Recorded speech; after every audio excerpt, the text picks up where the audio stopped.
Pluralidad de voces, libertad de expresión. DTV es todo lo que un país en democracia tiene que ser. DTV es tu voz en el Congreso. Este 2023 seguí eligiéndonos. DTV, el periodismo en el Congreso.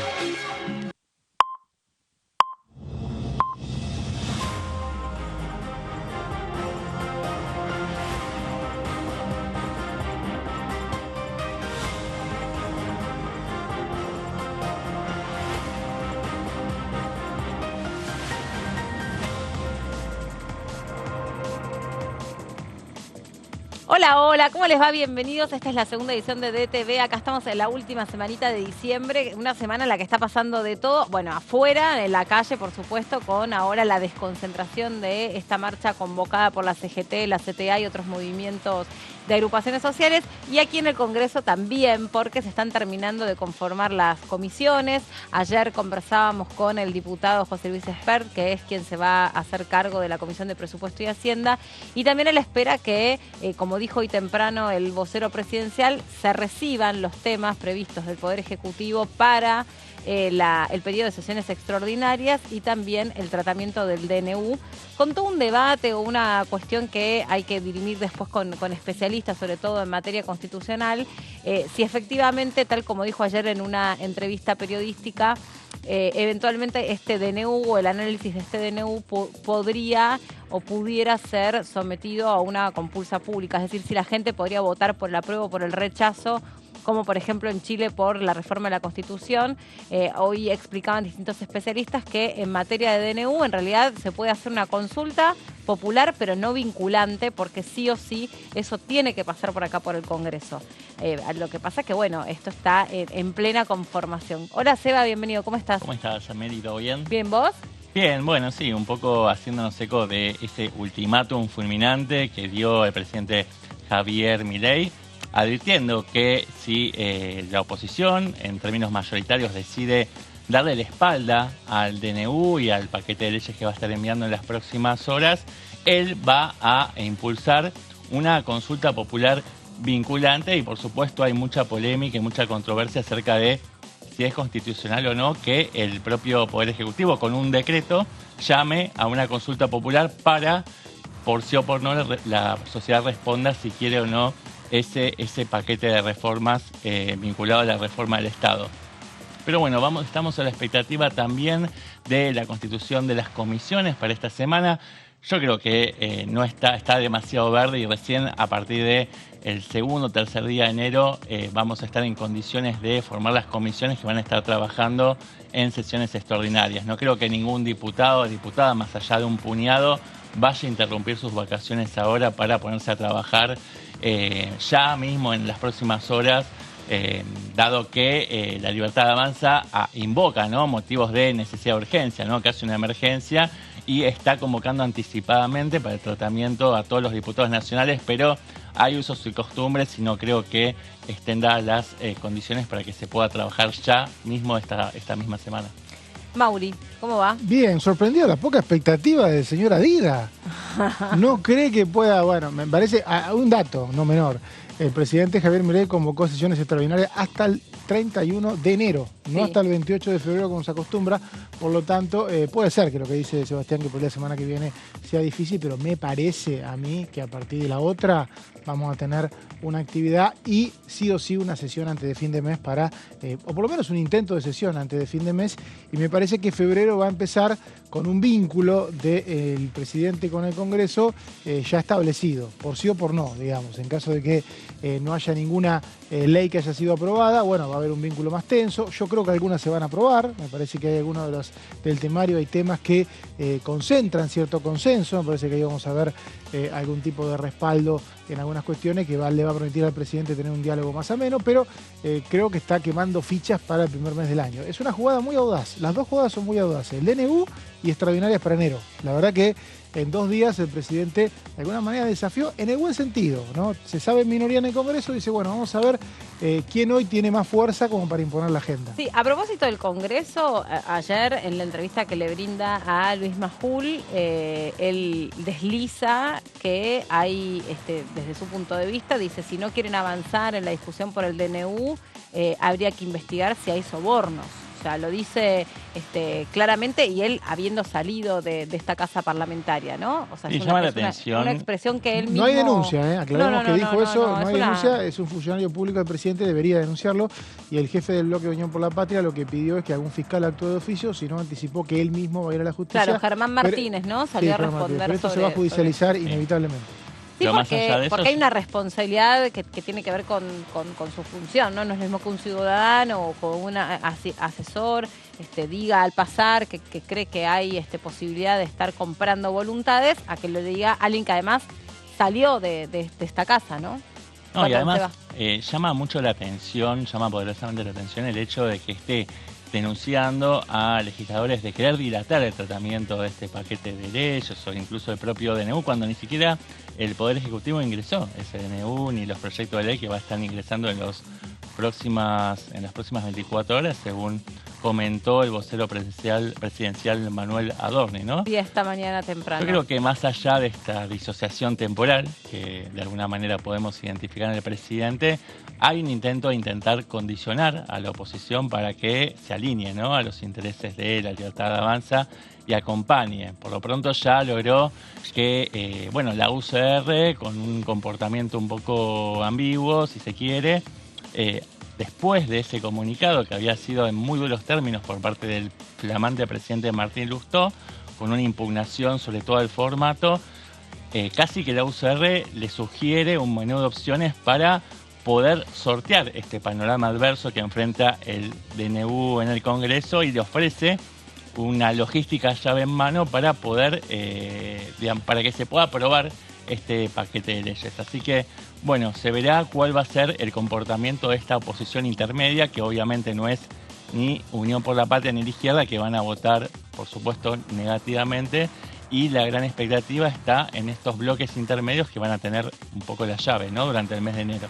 Yo creo que me parece que coincide la gran mayoría, todo lo que estábamos acostumbrados a ver en cualquier aspecto asociado a la política, desde que llegó el gobierno de Javier Milei, me parece que si lo que más ha dejado en evidencia es un cambio de paradigma, a donde aquellos famosos usos y costumbres, resulta que hay un cambio de mirada, hay un cambio de foco, hay una renovación en un sentido muy amplio de la palabra. Ayer lo hablábamos un poco con el diputado Spert, que si bien nos forma concretamente parte de la Libertad Avanza, obviamente comparten la mirada sobre la economía, sobre las medidas que se tomaron, sobre cómo va a trabajar aquí el Congreso.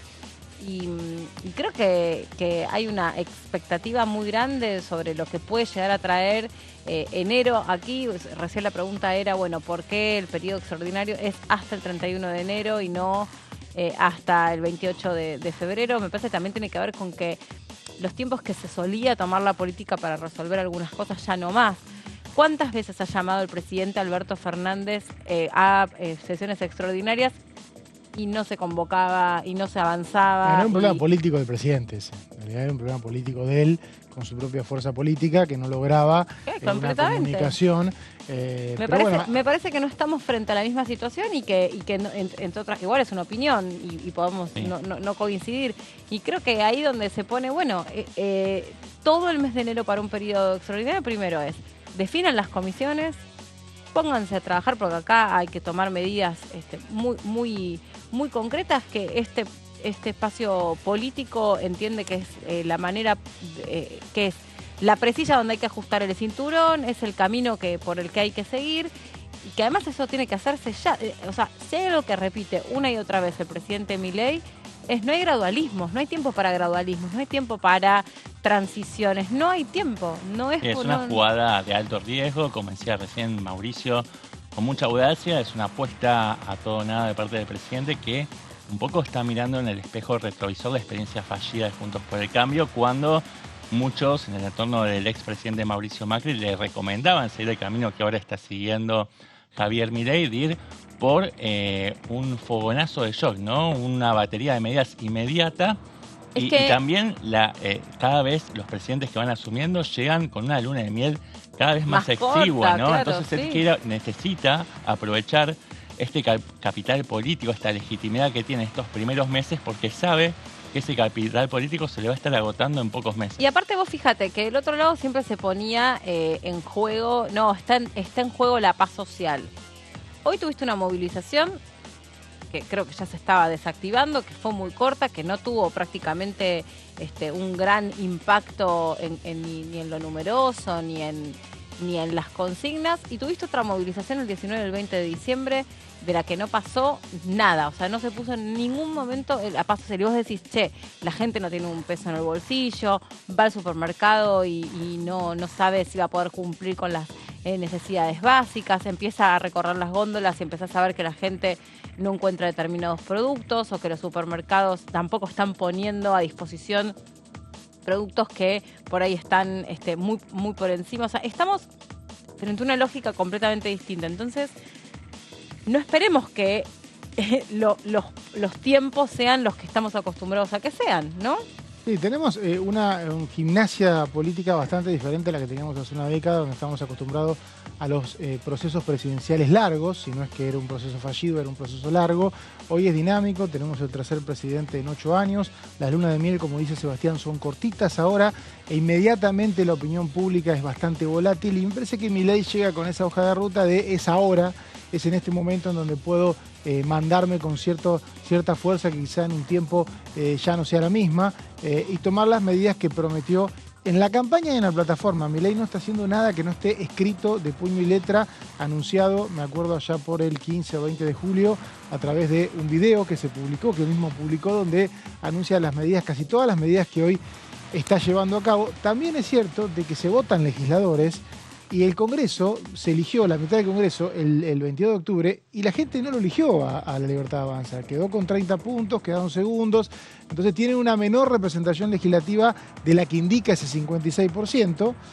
Y ni hablar en el Senado, donde sabemos que se eligen por tercios. Pero el momento en que se eligió legisladores este año, La Libertad Avanza no hizo una gran elección. Por eso tiene tan poca presencia legislativa. Y es normal que quienes hicieron una buena elección y sean legisladores digan, bueno, yo tengo que hablar con mi gente, y mi gente no cree en las cosas que vos pregonás 100%, y por eso hay que debatirlas. Y esto es una puja de poder. Acá hay un tema importante, Meli, que me gusta resaltar. Igual, porque todavía me llamó todo el mundo por el tema del DNU. Cualquier DNU, el Congreso lo puede borrar. O sea que si hay mayorías en el Congreso para oponerse a La Libertad Avanza, que las hay porque tiene minoría, pueden borrar el DNU. Claramente es un momento en donde a muchas fuerzas opositoras les hace dudar de ir en contra de un DNU presidencial. Pero es este momento. No sé si va a ser todo el gobierno así. Sí, pero detrás de eso aparece esta amenaza no tan velada, ¿no? De que si la oposición le da la espalda a este proyecto, a este DNU, este mega DNU, va a lanzar una consulta popular vinculante, ¿no? O sea, No, si la oposición no la ve... no puede. Si es vinculante, tendría que votar el mismo Congreso que no le vota ciertas cosas. No se puede, pero bueno, está... Sería no vinculante. Tal cual, sería no vinculante, pero de alguna manera lo amenazan con que si no la ven, si la oposición está viendo otra película, si la oposición no se dio cuenta cuál fue el mandato de las urnas del pasado 19 de noviembre, va a enviar una consulta popular no vinculante para conocer el estado de la opinión pública sobre estos temas, y va a ser ese finalmente el baño de realidad que va a confrontar con las propias creencias de los legisladores que estarían viendo otra película. Así que y bueno, lo que dicen muchos constitucionalistas... ¿Lo vas a hacer por cada medida que tomes? Es complicado, yo entiendo el juego. Es un vicio de la política, y es muy tentador tener a mano siempre una consulta popular, sea vinculante o no sea vinculante, que está bastante reñida, según dicen algunos constitucionalistas que estuvieron leyendo esta situación, reñida, digamos, con lo que sería la democracia representativa, ¿no? Que está más acostumbrado a los debates largos, como decías vos, Meli. Y bueno, estamos ante un cambio de paradigma. Sí, completamente. Yo de eso estoy prácticamente convencida, sobre todo porque porque un montón de cosas que uno pensaba que iban a suceder, de hecho también me quedé pensando en lo que decía Mauri respecto de, bueno, la conformación de las fuerzas dentro de la Libertad Avanza. La Libertad Avanza tenía 2 o 3 diputados, no me acuerdo exactamente, bueno, en un momento eran 2, después creo que también Espert se abrió un poco de ese espacio, pero no importa, y hoy tiene casi 40, entonces la verdad es que es malo y es bueno poniéndolo según cada contexto. Crecieron, creo que es la fuerza que históricamente más creció en un congreso democrático y además que está logrando tejer alianzas, porque vos fíjate que por todo concepto se están poniendo de acuerdo para repartir autoridades, han logrado también colocar a alguien que no es exactamente el mismo espacio político, pero que está alineado y eso también es muy, me parece, astuto y prudente, como José Luis Espert, que es un economista, que es una persona que tiene experiencia parlamentaria, que es alguien en la que Milei puede espejarse o sentirse acompañado, pero también es una persona que se ha desmarcado de algunas cosas. Entonces, es un diputado que tiene mucha personalidad, no solamente por características que por ahí puede dejar ver, que yo no lo conozco más que por haberlo visto un par de veces en alguna entrevista, pero es una persona que tiene personalidad parlamentaria, quiero decir, ¿no? Que tiene músculo para hacer, para decir, para sostener, para defender, para... Sí, tiene un vuelo propio, digamos. Claro, Y totalmente. en el primer anillo de alianzas está el PRO, que va a funcionar casi, por lo que estamos viendo, por las declaraciones, sí, casi como un apéndice. Si uno escucha a Lombardi, por ejemplo, ¿no? Que es un personero de Mauricio Macri. A los diputados de Salta. Exacto. Son todas personas que están claramente en solidaridad con las posturas que tiene la Libertad Avanza aquí en el Congreso. Si empezamos a sumar, ya tenemos alrededor de 80 diputados nacionales, que va a ser un apoyo prácticamente automático a todo lo que venga del Poder Ejecutivo. Después sí vamos a tener estos matices a partir del comportamiento que vaya a tener la UCR, la Coalición Cívica Cambio Federal, que son estas fuerzas que están en el medio, boyando y que seguramente van a encontrar algún modo de funcionamiento en articulación y en coordinación. Sí. Bueno, son los árbitros, ¿no? La UCR y todo este grupo de partidos provinciales, más Cambio Federal, son los árbitros de la Cámara de Diputados, mientras que en el Senado, con los partidos provinciales, y también la UCR, los partidos provinciales, ya en un momento se unieron para darle las autoridades o para repartir las autoridades junto a Libertad Avanza, pero es una mayoría, o por lo menos son mayorías que no se están construyendo, no están construidas con una dinámica todavía, ¿no? Me parece que es algo, fue ocasional en el Senado, en diputados todavía no se vio esa mayoría, no se vio una alianza de la Libertad Avanza, y esto ya debería empezar a mostrarse. O sea, ¿cuál es tu marco de alianzas para tener mayorías en el Congreso? Bueno, no lo vemos, y de ahí vienen las urgencias, que emitimos un decreto, que solamente podemos tener decretos. Creo que eso es algo, una fortaleza que el presidente debería construir, creo que lo estará intentando, pero necesita hacerlo, ¿no? Necesita hacerlo pronto. En un contexto además muy delicado, ¿no? Donde no te queda, yo creo que es el propio Milei que siempre toma metáforas clínicas, ¿no? Para hablar de la Argentina, una Argentina en terapia intensiva, una Argentina conectada a un respirador artificial. Creo que él mismo suele tomar estas metáforas. La realidad es que cuando vos te dicen, mira, este paciente está en las últimas, te queda un último tiro, una última chance. Hay un tratamiento que puede hacer. No es, bueno, veamos, fijémonos, vamos a hacer una recorrida por varios médicos, a ver qué nos dicen. Bueno, existe la posibilidad de una terapia alternativa con hongos y con especias. No, o sea, estás en terapia intensiva. Es eso o caerte de la economía, o caerte del mundo, o caerte. Entonces, me parece que Javier Milei, evidentemente todo su equipo, y ahí estamos viendo las imágenes cuando leyó lo que contenía, ¿no? este DNU con más de 300 desregulaciones, derogaciones o discusiones, que en algunos casos podíamos ayer preguntarnos cuál era la necesidad y la urgencia de convertir o darle la posibilidad a los clubes de fútbol de convertirse en sociedades anónimas. Ayer la explicó en la entrevista, dijo que todas esas necesidades y urgencias, que hay posibles inversiones e ingreso de divisas pronto, ¿no? Y eso no constituye una situación de emergencia nacional, ¿no? Bueno, sí. Lo que pasa es que eso lo tiene que definir el Congreso. Si el Congreso cree que no es una emergencia, borra el decreto y listo.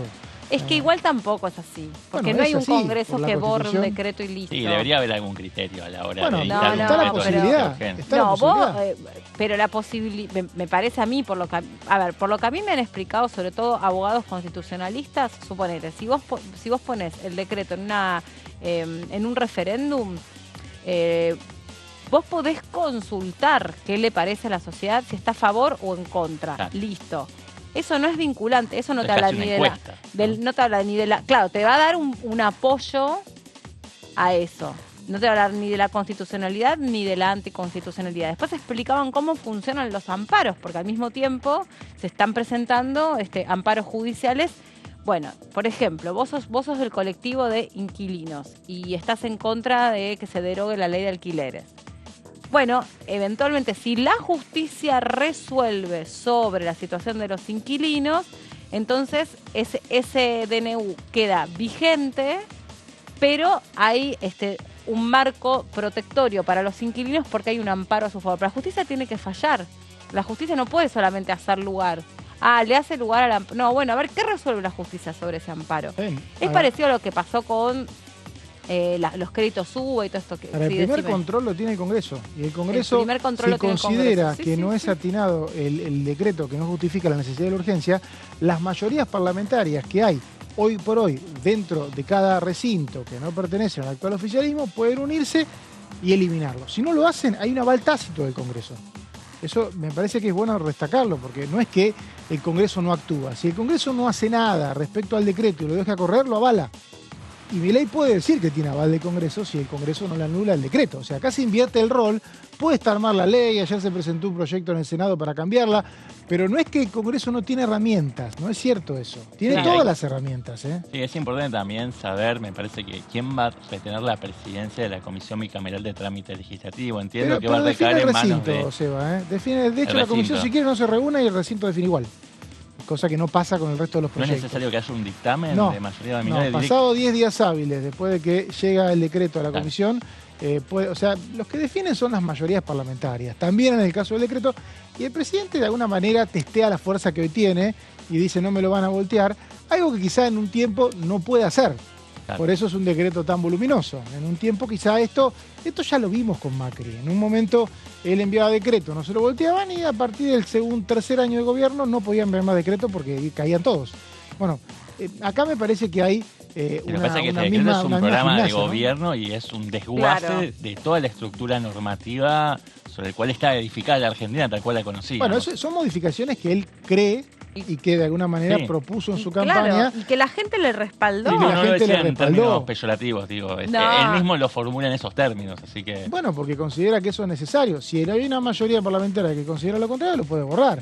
Ahora, esto de que a veces se escucha a sectores políticos decir, bueno, esto tiene que pasar sí o sí por el Congreso, pero y después resulta no aprovechás la mayoría que tenés para... Y aparte porque hay una cosa que No, al contrario, dale. No, llama la atención entonces si finalmente el presidente va a tolerar, mejor dicho, aceptar la división de poderes, llama la atención que ya está amenazando con la posibilidad de convocar a una consulta popular vinculante, que dicho sea de paso hay que ver si la justicia electoral la autoriza, ¿no? Porque meter más de 300 cuestiones en una votación de por sí o por no, hay que ver si la justicia electoral termina autorizando esa situación. Es que para mí son como todas cuestiones que van un poco de la mano con lo que me da la sensación a mí es parte de la ideología, ¿no? O de la doctrina.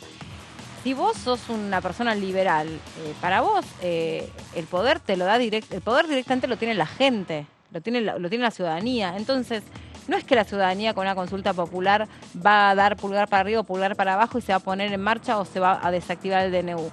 Pero lo que está diciendo es, no le tengo miedo a la rosca política. Que me diga la gente si se banca o no se banca este DNU. Si me votaron para que yo tome decisiones y yo actúe en consecuencia. O la gente porque vitoreaba el no hay plata, porque les copa que no haya plata. No, porque entienden que una persona que se siente, que les dice que encontró la peor herencia jamás recibida, fue uno de los destacados de su discurso de inauguración, ¿no? Es la peor herencia que jamás un presidente ha recibido. Se está refiriendo a cosas que nosotros sufrimos todos los días. Vos cuando vas al súper, o vos cuando tenés que pagar la cuota del colegio de tu hijo, o tenés que tratar de sacar un turno médico. Entonces está diciendo las cosas como son. Y él entiende que la receta es esta. ¿Está buena? Y no está buena. Si ya mismo habla el propio presidente de los caídos de la economía, que va a haber un soporte del Estado para un sector que realmente no va a tener una cuestión alternativa. Pero me parece que también es un gesto. Decir, bueno, que elija la gente a ver si está o no está de acuerdo con esto. Y no es la única fuente de legitimación la voluntad popular expresada hace un tiempo en las urnas, sino también la democracia representativa expresada en el Parlamento, como decía recién Mauri. Finalmente, la palabra final la va a tener el Congreso de la Nación y si no se pronuncia, bueno, tácitamente va a estar avalando, ¿no?, esa política del presidente que con toda legitimidad tiene derecho a llevarlo adelante. Me parece que esa no es la discusión, no es la discusión de si el programa económico está bien o mal, sino el instrumento con el cual lo está llevando a cabo, que es si hay una necesidad real de necesidad de urgencia para poder llevarlo adelante con un decreto, ¿no? Yo creo que es una medición de fuerzas. Yo no dramatizaría tanto, me parece que es una medición de fuerzas que está haciendo un gobierno recién ingresado con una escasa presencia parlamentaria ante un sistema político que no pudo con él, que lo enfrentó con dos frentes electorales que manejaban la política argentina hace un año y de alguna manera están viendo quién queda mejor parado ante estos primeros meses, que no es ni más ni menos que la luna de miel presidencial. Es una medición de esta época, por eso insisto, es algo que te puede servir los primeros meses. Yo no creo que en 6, 7 meses Milei pueda seguir ignorando al Congreso cuando toma medidas o desafiando, porque insisto que no lo ignora. Bueno, el propio decreto dice que lo tiene que tratar el Congreso. La apertura del periodo extraordinario es no ignorar al Congreso. No, por eso. Ahí muchos dicen que hay un contrasentido, ¿no? Que vas a un periodo extraordinario y pedís un decreto, pero bueno. No, pero porque hay cosas donde vos decís, che, esto a mí me interesa que pase por el Congreso, la rediscusión sobre algunos impuestos. Bueno, es que los tres temas... No puede pasar por un DNU, tiene que pasar hay tres por temas el Congreso. que no pueden pasar por entonces DNU. No es una contradicción. No, es estar leyendo, te guste o no te guste, es estar leyendo lo que podés y lo que no podés hacer. Los proyectos de ley que envía el presidente o que anunció son los únicos que no se pueden emitir por decreto. Por eso los envía, no queda otra, digamos. Lo electoral, lo impositivo y lo penal. Está bien, pero no hay torpezas en ese sentido, ¿entendés? Que no es que es un desaire el Congreso, es yo esto lo necesito de esta manera y así. Y entiendo que hay que hacer esto, y voy a resolver sobre 300 cosas que afectan directamente la vida de los argentinos, sí. Pero tengo el volumen de votos que también, entiende el presidente, sustentan esta decisión y su equipo técnico, porque además el presidente tiene un asesor legal y técnico. Es la firma, ¿no? No van a acompañar o empujarlo al abismo si eso no se puede llevar. Y el resto de las cosas que sabe perfectamente, que él o le han dicho el ministro de Justicia, también un abogado con muchísimo recorrido en los tribunales, le dijo correctamente, bueno, y todo esto te lo discute el Congreso, porque no lo puedes poner dentro de un DNU. Si no, se le queda inhabilitado el DNU.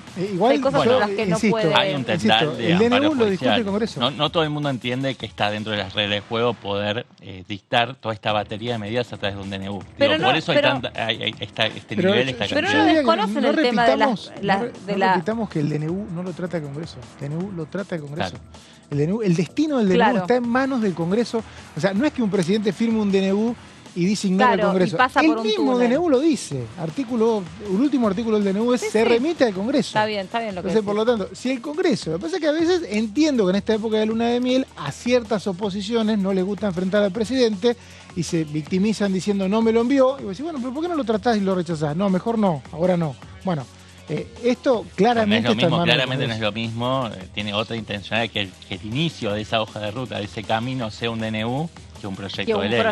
Bueno, pero todos los gobiernos que tienen minoría pero también me parece que Milei conoce los tiempos, en todo caso, legislativos y probablemente, me parece a mí, no podrá él desde su perspectiva correr digamos, dilatar esa carta. Recordemos, Mary, que Bueno, ayer hay tuvimos una novedad muy grande, que el diputado Martín Tetaz presenta un proyecto de ley que es igual al DNU, y lo que él propone, que por el Congreso, una mayoría del Congreso puede hacer cualquier cosa. Por ejemplo, él lo que propone es, bueno, ok, derogemos el DNU, lo tratamos en ley, y dejamos lo que nos gusta y sacamos lo que no nos gusta. O sea que la suerte del DNU está en manos de los recintos. En el Senado, Karina Lozada hizo exactamente el mismo modus operandi, que es presentar un proyecto idéntico, calcado, del DNU, para que en todo caso sea el Parlamento el que defina cuáles son las partes que sobreviven y cuáles son las partes que pueden ser impugnadas. ¿Qué es lo que del termina debate. pasando inevitablemente? El Parlamento define el destino de los decretos. No es cierto que el Parlamento no interviene. Si no interviene es porque quiere que el decreto siga. Por lo tanto, la legislación de un presidente está en manos del Parlamento. Eso está claro, y no es que esto se está alterando con el decreto. Después, si cada fuerza política decide lo que hace y sabe lo que hace, ¿no? Si por ahí dice, yo quiero voltear el decreto, y no lo voltea, bueno, está bien, es una decisión, ¿no? Pues por ahí una de esas no es momento. O piensan, advirtamos para el próximo. Pero me parece que el Congreso tiene la participación que quiere tener. Claro, pero ante la consulta de sí o por no acompañar un proyecto, mejor dicho, un decreto con más de 336 reformas, si no me equivoco. Y puedes hacer lo que hace Tetaz, que directamente te lo anula y te deja la mitad de la reforma. Pero la primera discusión va a ser en el DNU, en el recinto, ¿no? Miren, acaba de tuitear la oficina del presidente. Esto es hace un minuto exactamente.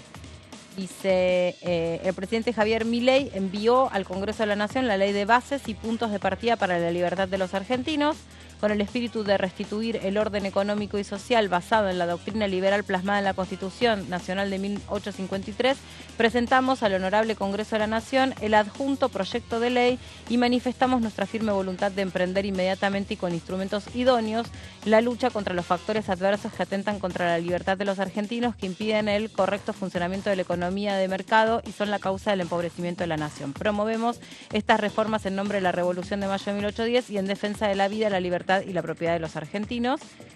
Y aquí ponen una foto, espérate que no veo un pomo. La foto dice Ley de bases y puntos de partida para la libertad de los argentinos, y es una cajita con una cintita, ahora seguramente lo vamos a poder poner al aire, con una cintita con la insignia argentina, la oficina del presidente. Hay una alusión implícita a Juan Bautista Alberdi, ¿no? Que es el pensador de cabecera de La Libertad Avanza y uno de los creadores de la Constitución, la primera Constitución Nacional Argentina. Sí, ahí, bueno, esto tiene 2 minutitos, se acaba de publicar, está fresquito, las bases y puntos de partida para la libertad de los argentinos. Sí. Ahí está. Entonces, en la propia formulación está la construcción de un enemigo interno, ¿no? Un adversario, como toda forma de construcción en términos dicotómicos, ¿no? Tenemos por un lado las fuerzas del bien, si se quiere, y del otro lado los factores de poder que buscan obstruir este camino hacia la liberación de las fuerzas productivas. Sí, a ver, ¿qué más dice? Presidente de la arriba dice presidente de la Nación Argentina.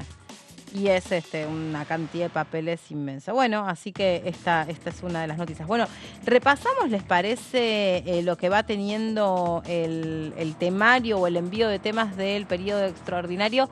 Recordamos, el periodo extraordinario, por ser una persona desprevenida, supone que los temas que se traten en estas sesiones o en el marco de estas sesiones son exclusivamente los enviados por el Poder Ejecutivo. Para eso es muy importante que queden constituidas las comisiones. Ahí hay un sistema que Mauri oportunamente lo ha explicado, que es el sistema DONT, que toma las fuerzas políticas y las reparte proporcionalmente en las comisiones. Es complicadísimo de explicar, no podría hacerlo.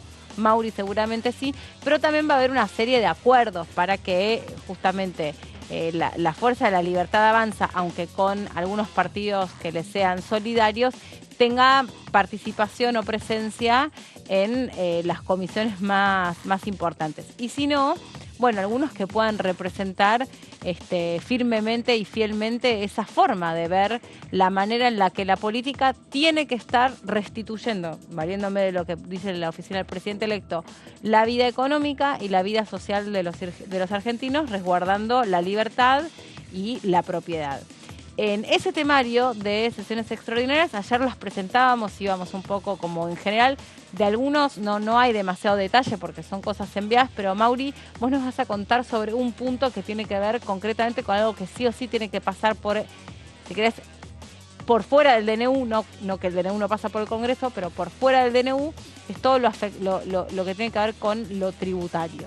Tratados bilaterales solamente tienen rigor si cada Congreso los aprueba. O sea, en una democracia como la nuestra no podemos firmar un acuerdo con otro país si después nuestros representantes no lo ratifican. Por eso es tan importante cuando votamos legisladores, por eso la elección del 22 de octubre, en donde se votó legisladores. Tuvimos 3 elecciones, las 3 con mucha expectativa, y en una sola se votó legisladores nacionales, que es el 22 de octubre. Bueno, son los que tienen que definir sobre la política exterior, por ejemplo, en lo que tiene que ver con los tratados bilaterales. Tanto es así que los proyectos que incluyó Javier Milei en la convocatoria de sesiones extraordinarias son de tratados bilaterales firmados por Mauricio Macri, que ignoró este Parlamento en los últimos 4 años, básicamente porque no estaba de acuerdo, no había una mayoría que estuviera de acuerdo. No ignoró todos los tratados bilaterales que firmó Macri, aclaremos, ignoró algunos. Bueno, justamente son los que, o son parte de los que están siendo incluidos. Por ejemplo,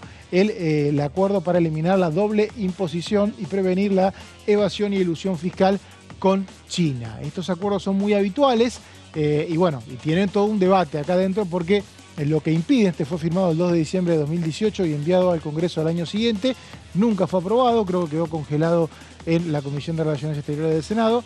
Lo que tienen, vamos a la placa siguiente, lo que tienen estos convenios, vamos a ver algunos fragmentos del texto, porque bueno, para quien siga estos temas en forma leguleya le vamos a dar las versiones originales, pero el tema es, para grandes rasgos, para entender, los convenios para evitar la doble imposición significa que una empresa no paga el mismo impuesto en los 2 lugares donde reside, ¿no? Entonces, si una empresa invierte en otro país, ese otro país le cobra impuestos acotados en función de los que ya paga en su país. En algunos casos, lo que plantea, acá vemos algunos fragmentos, prevé que las rentas que un residente de un estado contratante, el estado contratante es el que contrata, obtenga de bienes inmuebles situados en otro estado, puedan someterse a imposición de ese otro estado, pero con algunos límites. Acá lo que plantea este convenio, y esta es la letra chica del convenio, recordemos que los convenios, los proyectos de convenio que son, apruébese el convenio, artículo 2 de forma, o sea, está el convenio, no se puede modificar. Esto lo aprendimos también cuando se aprobó el acuerdo con el Fondo Monetario Internacional. El punto acá, ¿cuál es? Se está cobrando en este convenio, podrías pagar impuestos en ese otro estado si tenés un bien inmueble.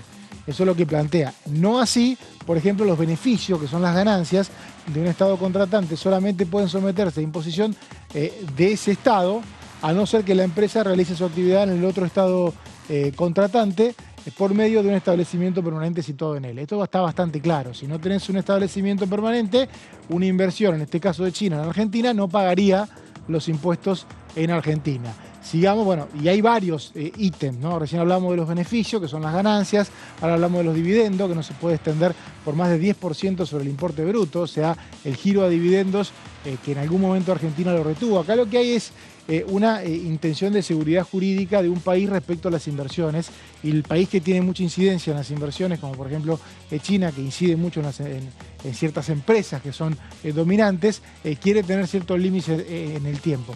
Esto nos sirve también para entender cómo leen los países la dinámica, porque esto, si bien uno entiende que no puede ser por DNU, tampoco un país quiere un tratado bilateral que no tenga bases sólidas como una ley. Porque no es fácil derogar o denunciar, como se dice técnicamente, un tratado bilateral. Rompes relaciones.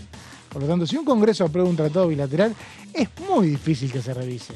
Es un golazo de las embajadas que habitualmente los vemos acá. Por eso no es poca cosa, aunque la prensa suele ignorarlos bastante. Decíamos, dividendo no más del 10% si tenés el 25% del capital de la sociedad o 15% en los demás casos. O sea, una persona que tiene mucho capital dentro de una sociedad, gira dividendos, no te puede retener por impuesto más del 10%. En alguna época Argentina casi que prohibía el giro de dividendos, hace una década más o menos. Esto obviamente los países que quieren invertir quieren un resguardo para que eso no vuelva a ocurrir. Lo mismo con intereses, que se pueden grabar intereses del Estado contratante con un tope del 12%. Argentina tiene impuestos muy por encima a veces de esas alícuotas. Sigamos con este tratado. Bueno, regalías, solo el 3% del importe bruto, el 5% por el uso del derecho del uso, el 7% del importe bruto por el uso y el 10% para los demás casos no contemplados. Pensemos que acá en el tema regalías, si hay una ley del Congreso que establece regalías, bueno, no se aplicaría para los países, para las empresas de estos países a partir de este tratado, ¿no? O sea, es un tratamiento preferencial o específico que también deberían tener las empresas argentinas en ese país. Obviamente, la cantidad de inversión extranjera directa que promueve Argentina es menor que la que recibe de estos países. Por eso, a veces hay quienes en estos días están diciendo que estos tratados de alguna manera erosionan la base fiscal y bueno, es un poquito lo que se va a discutir también desde la semana que viene. Sigamos con ganancia de capital, los resultados provenientes de la enajenación de acciones. Acá estamos hablando de ganancia de capital, o sea, de las acciones o participaciones en el capital de una sociedad, podrán gravarse en el estado de residencia de dicha sociedad siempre que el impuesto no exceda el 10%. Otra vez ponemos un límite a el gravamen, en este caso de las ganancias de capital, un límite que por ahí no puede tener otro tipo de empresa, pero sí estaría por este tratado. No hay límites por lo que se ve para el patrimonio. Claro, tenés patrimonio propio en otro país, te lo tienen que gravar, con la excepción de buques y aeronaves, que bueno, esto también es parte de la seguridad estratégica. Ahora vamos a ver cómo se aplica en la próxima placa, cómo funciona los métodos para eliminar la doble imposición en China. Cuando un residente de China obtenga rentas provenientes de Argentina, el monto del impuesto sobre esa renta exigible en Argentina puede acreditarse contra el impuesto chino determinado para el residente. O sea, vas con lo que pagaste en China y no pagás lo que tenés que pagar en Argentina, más o menos, o lo que tendrías que pagar.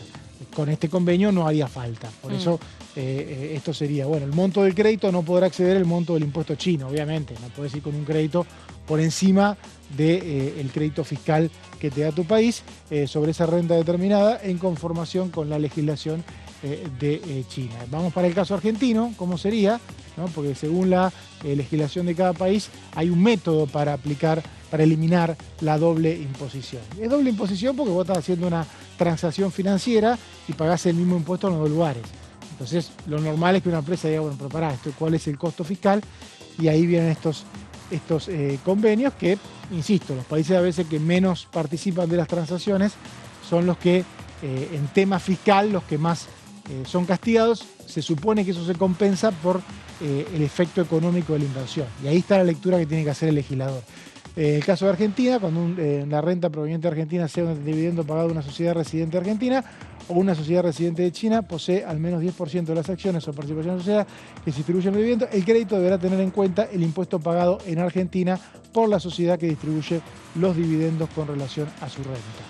Sigamos con lo que es el método. Ahora vamos con el método de Argentina, que es cuando un residente de Argentina obtenga rentas o posea patrimonio que de acuerdo al convenio pueda someterse a imposición en Argentina, deberá permitir como deducción del impuesto a la renta de ese residente un monto igual al impuesto sobre la renta pagado en China, ¿no? Acá estamos con lo que es, sigamos, con lo que es cómo se aplicaría la doble imposición en Argentina. Esto es la letra fina del convenio, ¿no? Como deducción del impuesto sobre el patrimonio de ese residente, un monto igual al impuesto sobre el patrimonio pagado en China. Y en ambos casos, dicha deducción no podrá exceder la parte de impuesto sobre la renta o sobre el patrimonio calculado antes de la deducción correspondiente a la renta o el patrimonio, según corresponda, que pueda someterse a la imposición en China. Lo que leía por ahí de algunas explicaciones más en el llano, ¿no? Que es, de alguna manera, lo que hace este método de evitar la doble imposición es tratar de priorizar las residencias, ¿no? Bueno, se empezás a pagar en dos países según el tipo de residencia que tengas, por eso se habla de establecimiento. En una etapa donde el comercio virtual está tan en boga, estamos hablando de que evitaríamos una base fiscal por ahí de empresas que no necesariamente tengan un establecimiento o que tengan un establecimiento chico. Hay que ver cómo se aplica, ¿no? También está este tema muy importante, que es muy típico de los tratados, que es un principio de la Organización Mundial de Comercio, si mal no me equivoco, que es el principio de no discriminación, que las naciones de un Estado contratante no estarán sujetos al otro Estado contratante a una imposición o una obligación relativa a esta que no resulte exigible o que sea más gravosa que aquella que puedan estar sometidos sus nacionales. Esto es muy típico, o sea, vos no le podés a una empresa extranjera esto te denuncian ante la OMC de una si lo haces, por lo tanto me da la sensación también de que es un principio que si Argentina pone, habría que ver los negociadores de esa época, es porque desconfía, o sea, pone Argentina y China, alguien desconfía del otro, digo porque China tiene muchas denuncias en la OMC por este tema, vos no podés someter a las empresas extranjeras a una carga fiscal o a un trato diferente al que vos tenés de tu país una vez que la dejás entrar. No, pues bueno, vos entrás, pero acá vas a tener este castigo que los míos no tienen. Eso no puede ocurrir. En un libre comercio como vivimos en este mundo no puede ocurrir. Y si ocurre, habitualmente se denuncia. Argentina ha recibido denuncias y China también. Por eso me parece que está interesante que este Y tratado de libre para eliminar la doble imposición no solamente es con China. No, este es con China. Con China, pero el DNU contiene textos no, parecidos. En la convocatoria de sesiones.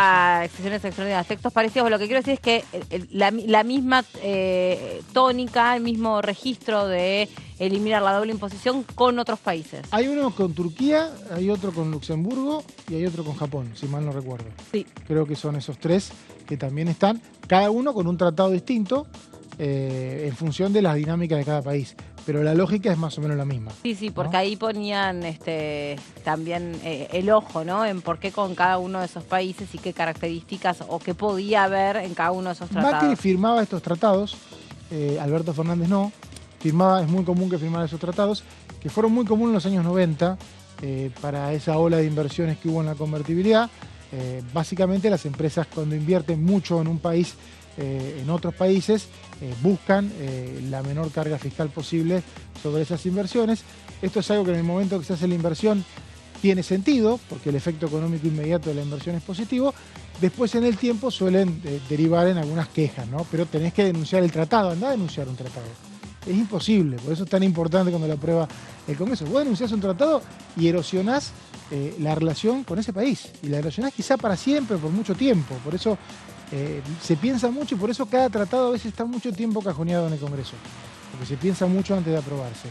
Acá hablamos de establecimientos permanentes que una empresa de un Estado contratante posea en otro Estado contratante, no estarán sometidos a imposición en ese Estado de manera menos favorable que las empresas en este otro Estado. Seguimos con lo mismo, hay resguardos, hay que ver quién pidió este resguardo, hay que ver si alguien siguió esta negociación de si pongo una empresa en tu país, no me la podés tratar distinto a lo que tratás a las empresas de tu país. Sí, ayer, al margen de los acuerdos fiscales que nosotros hagamos, ¿no? Ayer el diputado expert que estuvo con nosotros decía, nosotros lo que queremos es que esa libertad, digamos, se mide a todos los tratados bilaterales por igual, ¿no? A todos los tratados con otros países donde pueda haber o llegar a haber doble imposición, se los mire con la igual vara, porque para nosotros eso en todo caso está mal. Y otra cosa que dijo el diputado que se va a hacer cargo de la Comisión de Presupuesto y Hacienda es, sí, ojo, que la eliminación de la doble imposición no termine beneficiando siempre al otro país, sino a nosotros. O sea, que sea el otro el que cobre el impuesto y nosotros la veamos pasar, porque no. Y habló de concentrar la discusión en dos impuestos, ¿no? El bienes personales y el IVA, que son para él los dos impuestos que sí o sí un Estado tiene que recaudar, y que el resto son presiones que sufren los empleadores, las pymes, las industrias, que no se puede desde su punto de vista seguir adelante con la evolución del país si no se revisa el pie en la espalda o el pie en la cara que tienen un montón de empresarios en este país con una tremenda presión y carga tributaria, la más importante de toda la región. Bueno, Sí. Perdón, Mauri.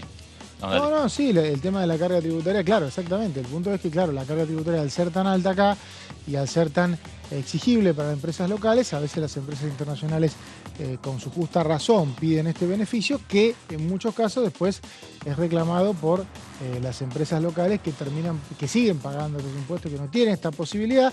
Pero es la historia del huevo y la gallina para hacer. O sea, vos necesitas, si querés tener shock de inversión externa, tenés que tener por ahí condiciones que no estás teniendo. Y te las van a pedir. Estos tratados te los piden. Pensemos que estamos hablando de países que tienen ideologías completamente distintas, a veces están enfrentados entre ellos. Justamente en estos casos se da la particularidad que varios países no conviven muy bien y todos te piden lo mismo. O sea, te piden, bueno, si vos querés una inversión, yo necesito que vos me liberes de ciertos sistemas que tiene tu país que para mis empresas no son favorables. Vos tenés la posibilidad de decirle que no y tener solamente inversión interna, o tenés la posibilidad de decirle que sí y abrirte a este mercado y de alguna manera sufrir ciertos ataques que vas a tener naturales de los que invierten, los nacionales que invierten. Son decisiones, ¿no? Sí, sí, sí.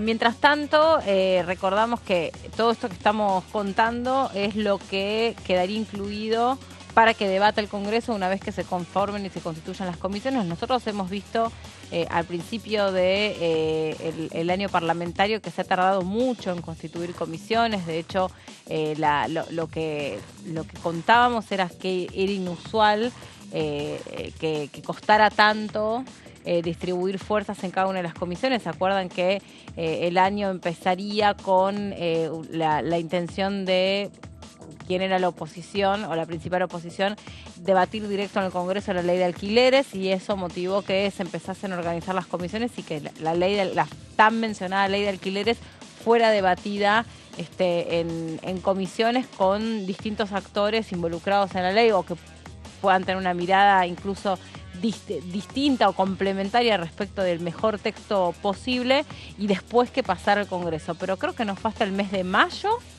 que no quedaron configuradas las comisiones. Hay disputas de poder que son poderosísimas entre las fuerzas políticas. Claro. Digo, no es menor que, por ejemplo, la Libertad Avanza haya exigido, ¿no?, la titularidad de 4 comisiones que son, por supuesto, la de presupuesto, asuntos constitucionales, legislación general, y me está faltando una, pero desde su... Internacionales. Relaciones internacionales, tal cual, sí, son las comisiones por ahí más jerarquizadas, si se quiere, en la Cámara de Diputados y también las homólogas en la Cámara del Senado.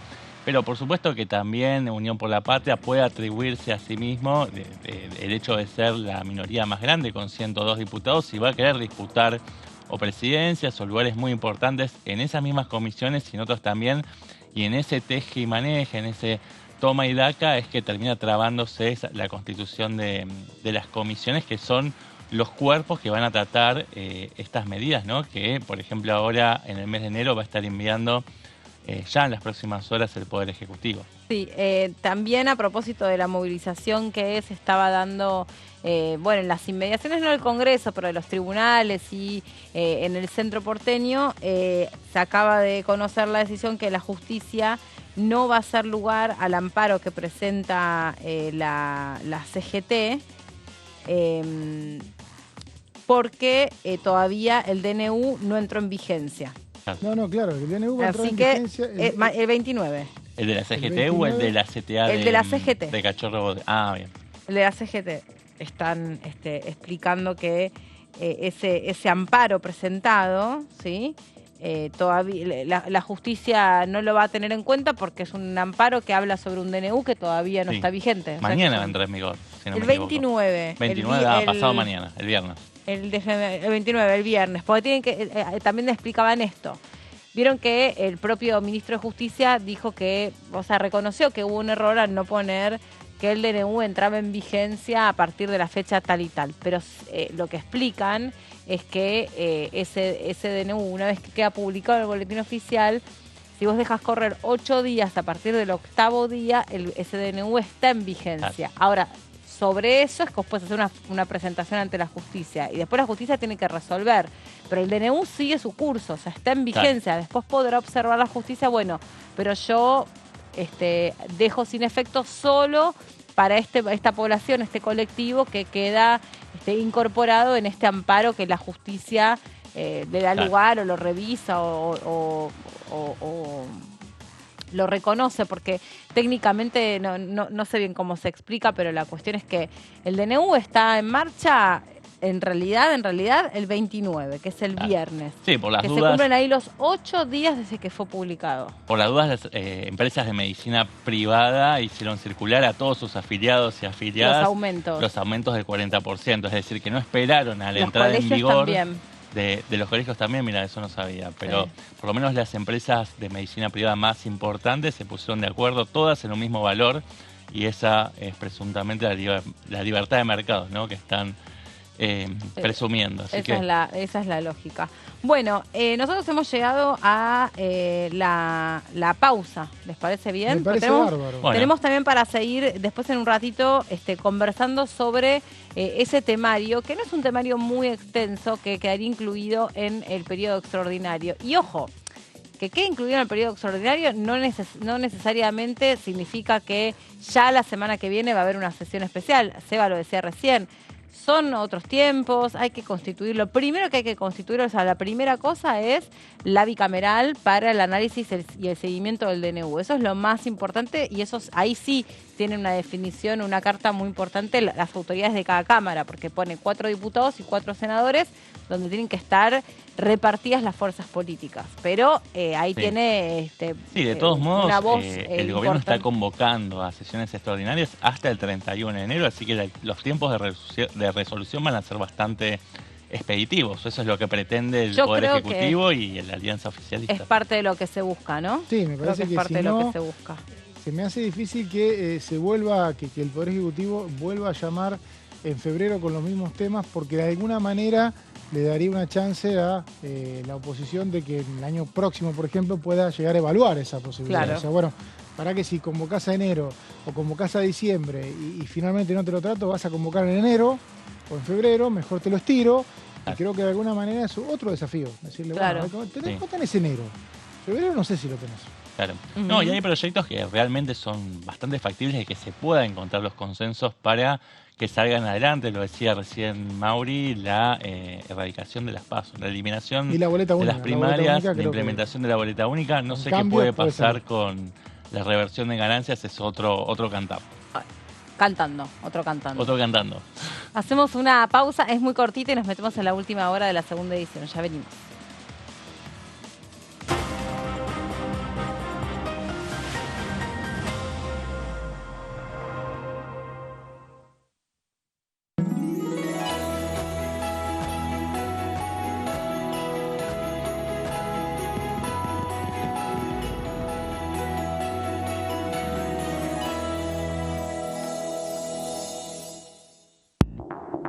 ¿Cómo le va? Esto es el análisis por aquí por DTV, el análisis por Diputados Televisión.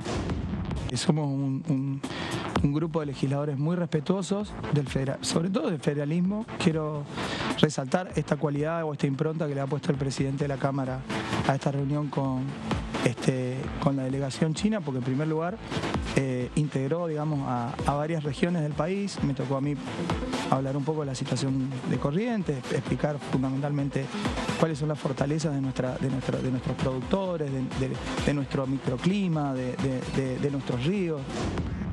Bueno, nosotros en el bloque hemos hablado de tratar de poder integrar las comisiones de presupuesto, energía, salud, medio ambiente. Son los que nosotros continuamos, ¿no es cierto?, acá en Misiones y los que más venimos trabajando.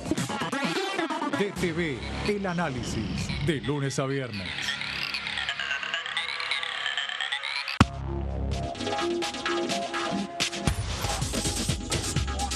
Todo cultura, miércoles 23 horas.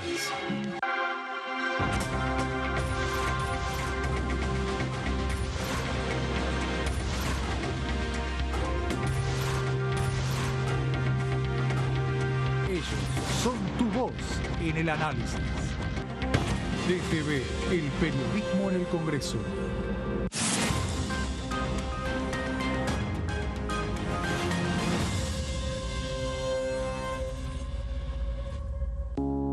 Las sesiones son el espacio donde los diputados debaten proyectos de ley para su aprobación, modificación o desaprobación. En una misma sesión se pueden tratar varios proyectos de ley.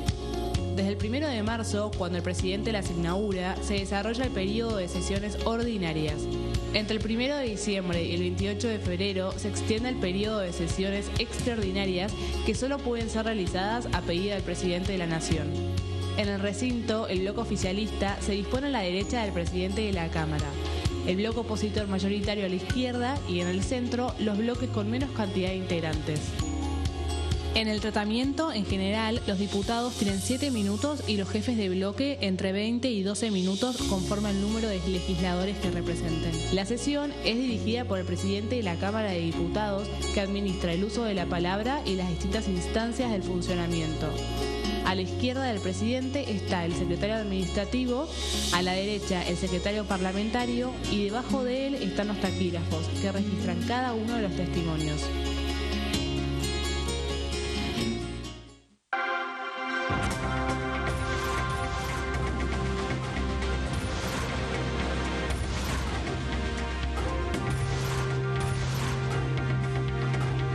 Ellos son tu voz en la tercera edición. DTV, el periodismo en el Congreso.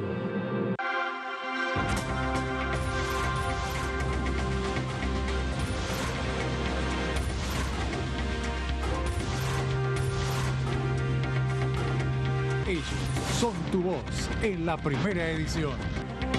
DTV, el periodismo en el Congreso.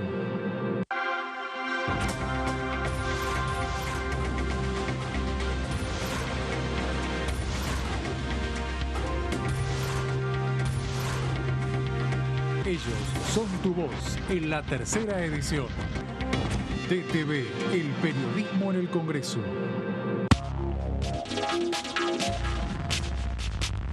DTV es información, diálogo, análisis. DTV es federalismo, pluralidad de voces, libertad de expresión. DTV es todo lo que un país en democracia tiene que ser. DTV es tu voz en el Congreso. Este 2023 seguí eligiéndonos. DTV, el periodismo en el Congreso.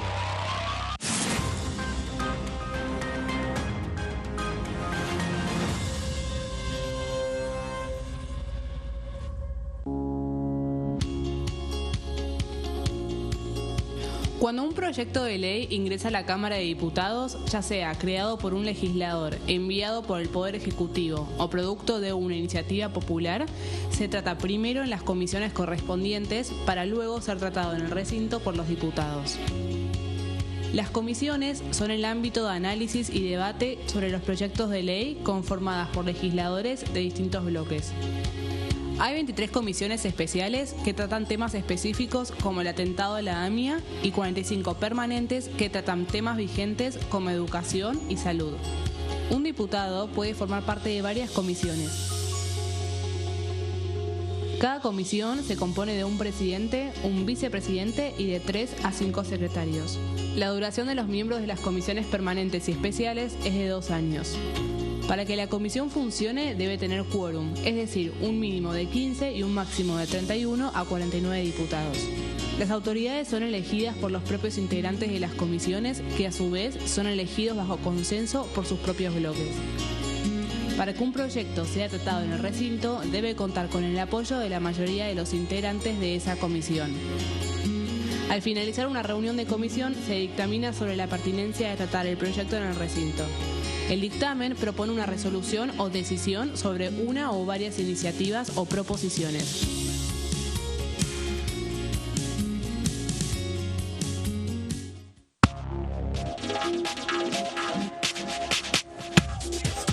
DTV es información, diálogo, análisis. DTV es federalismo, libertad de expresión, pluralidad de voces. DTV es todo lo que en democracia un país debe ser. DTV es tu voz en el Congreso. Este 2023 seguí eligiéndonos. DTV, el periodismo en el Congreso.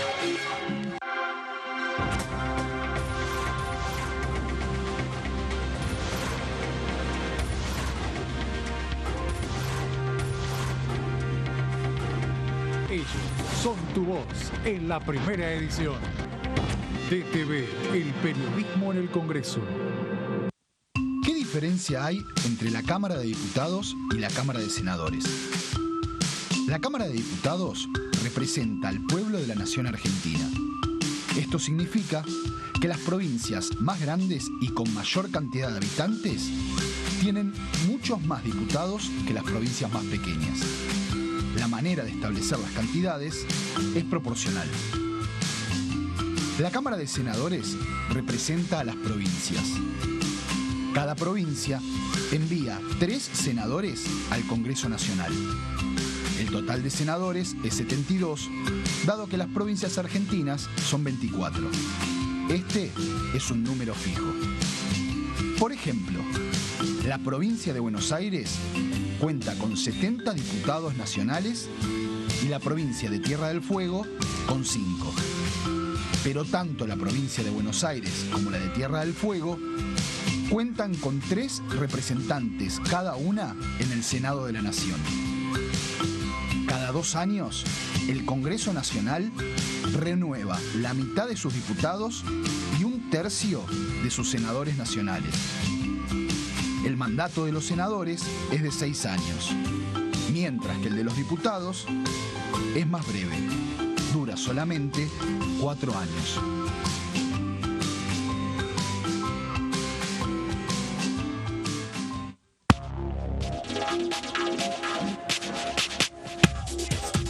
DTV es información, es diálogo, es análisis. DTV es federalismo, libertad de expresión, pluralidad de voces. DTV es todo lo que un país en democracia tiene que ser. DTV es tu voz en el Congreso. Este 2023, seguí eligiéndonos. DTV, el periodismo en el Congreso.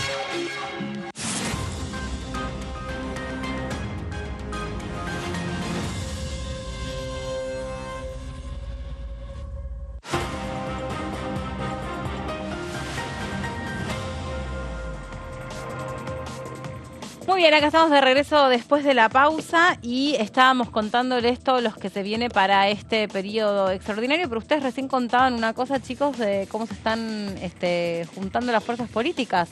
Sí, exactamente. Me pasaban una novedad recién. Exactamente, tenemos esa primicia, se está conformando el bloque Hacemos Coalición Federal, que es un bloque que es fruto de la fusión de 3 espacios preexistentes, 2 de ellos son bastante nuevos, a decir verdad, que son Hacemos por Nuestro País, que es la fuerza que respaldó electoralmente a Juan Schiaretti en las elecciones presidenciales. También la Coalición Cívica, que tiene como líder a Elisa Carrió, pero que hace tiempo ya no es más diputada nacional y que tiene como jefe de bloque, por lo menos tenía hasta este momento, a Juan Manuel López. Y por último también el espacio de Cambio Federal, que es presidido por Miguel Ángel Pichetto, y que es un espacio que armó, el cerebro de ese espacio fue Emilio Monzó. Pero ahora, ¿qué pasa? Se unen estos 3 espacios para poder conformar un agrupamiento mayor, para poder pelear mayores lugares de representación y autoridades en las comisiones claves, ¿no? Van a ser en total, lo decíamos recién, 23 diputados y diputadas nacionales. El presidente va a ser Miguel Ángel Pichetto, que todos sabemos que tiene mucha espalda parlamentaria, muchísima experiencia y horas de vuelo reconocidas, sobre todo en el Senado Nacional, donde tuvo varios periodos consecutivos. Además, Cambio Federal, de los 3 bloques que ahora se están amalgamando, era el que tenía mayor cantidad de miembros y se le está respetando esa mayoría numérica, y por eso Miguel Pichetto va a ser el presidente. El vicepresidente va a ser un representante de la provincia Carlos de Córdoba. El actual, en realidad, quien fue el líder del bloque de Córdoba Federal hasta diciembre, después fue reemplazado por Ignacio García Aresca. Carlos Gutiérrez es un diputado muy cercano al ex gobernador de Córdoba, Juan Schiaretti. Tengamos en cuenta que en caso de García Aresca es más cercano al actual gobernador, que es Martín Yarlora. El bloque, como decías, tiene 23 miembros.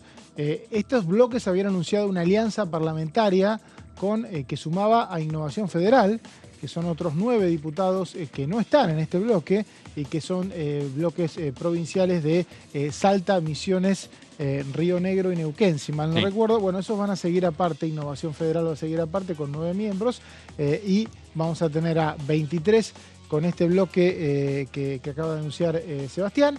Después tenemos 34 con la UCR y después están los 37 más 3 del PRO, que se suman a los 38 más 2 de La Libertad Avanza, ese bloque de 80, que sería una mayoría, digo sería porque en el PRO hay referente de Horacio Rodríguez Larreta, que el otro día fue crítico del decreto de Milei, pero bueno, ponele 70-80, que con estos dos polos, UCR y hacemos, ¿cómo es? Hacemos...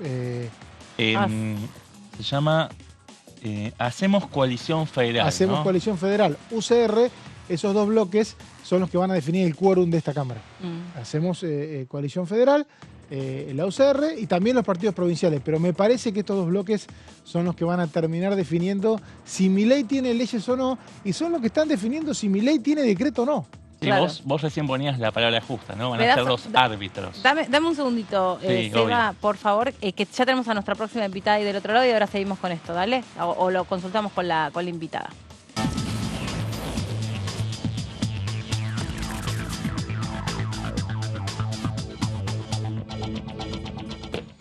Le damos la bienvenida a la diputada Natalia Sarapura, que está en la provincia de Jujuy. Diputada, ¿cómo le va? Bienvenida, buenas tardes.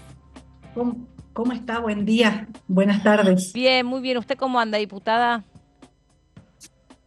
Estoy bien con este espíritu de diálogo, de concertación Qué que bueno. se hace necesaria para los momentos que estamos viviendo, muy consciente del momento en el que está la Argentina, de la responsabilidad que nos toca, pero también muy consciente de que en Argentina somos un Estado primero federal, republicano, sabemos del rol preponderante que tiene el Congreso y se hace necesario reflexionar sobre la importancia del cumplimiento y el respeto a las instituciones, ¿no?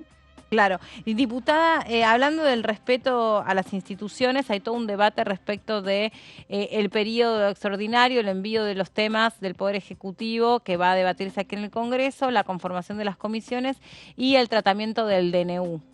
¿Usted qué opinión tiene sobre estas dos cuestiones? ¿Qué cree que va a pasar?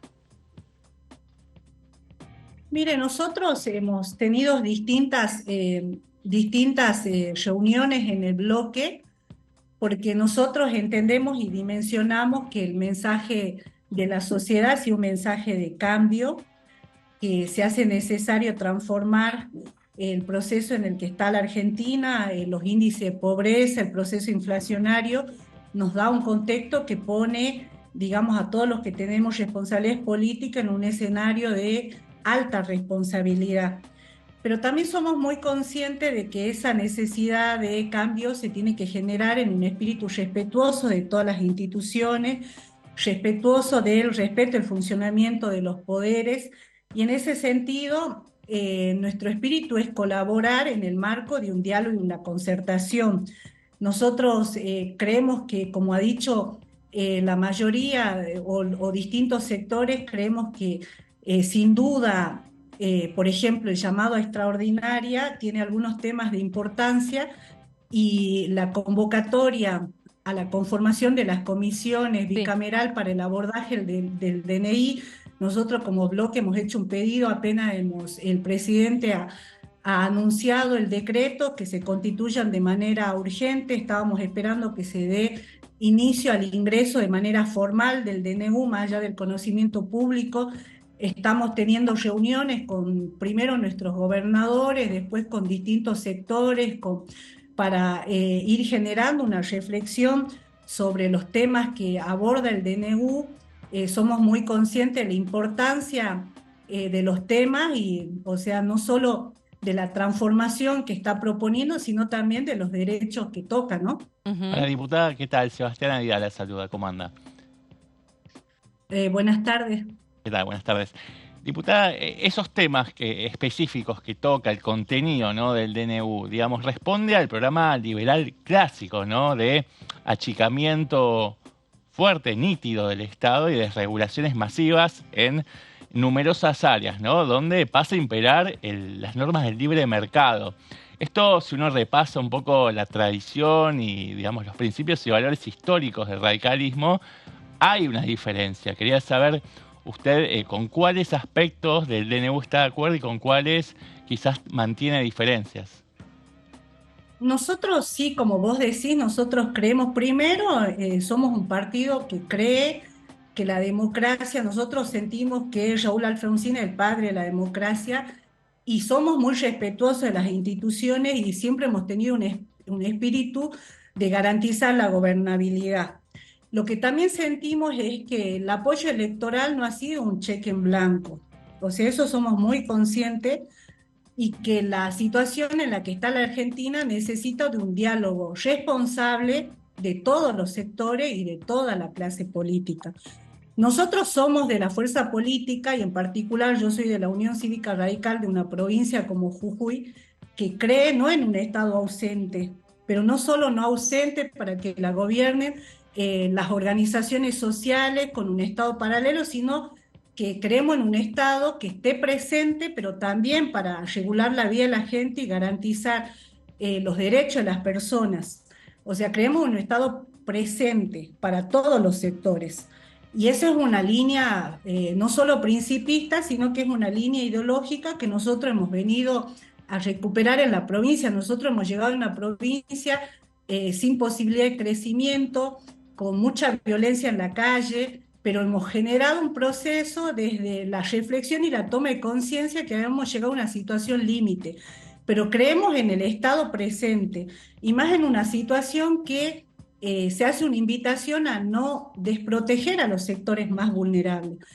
Yendo a los temas puntuales, yo diría que analizo con mayor observancia o preocupación, por ejemplo, lo que se refiere a la desregulación en todo lo respecto a la ley de góndola, de abastecimiento. Me preocupa que en una situación de proceso inflacionario alto no tengamos garantías de seguridad alimentaria, por ejemplo. Nosotros tenemos índices de pobreza muy altos, de pobreza infantil, donde necesitamos garantizar, por ejemplo, elementos de la canasta básica. Diputada, que son ahora vinieron justamente los acuerdos entre los supermercados con precios acordados, o no me acuerdo, la verdad, como ya se me fue el nombre de esos. Y hoy estábamos hablando con mi equipo si era precios sugeridos. Sugeridos. Que ya... Usted tiene razón, sugeridos. Sí.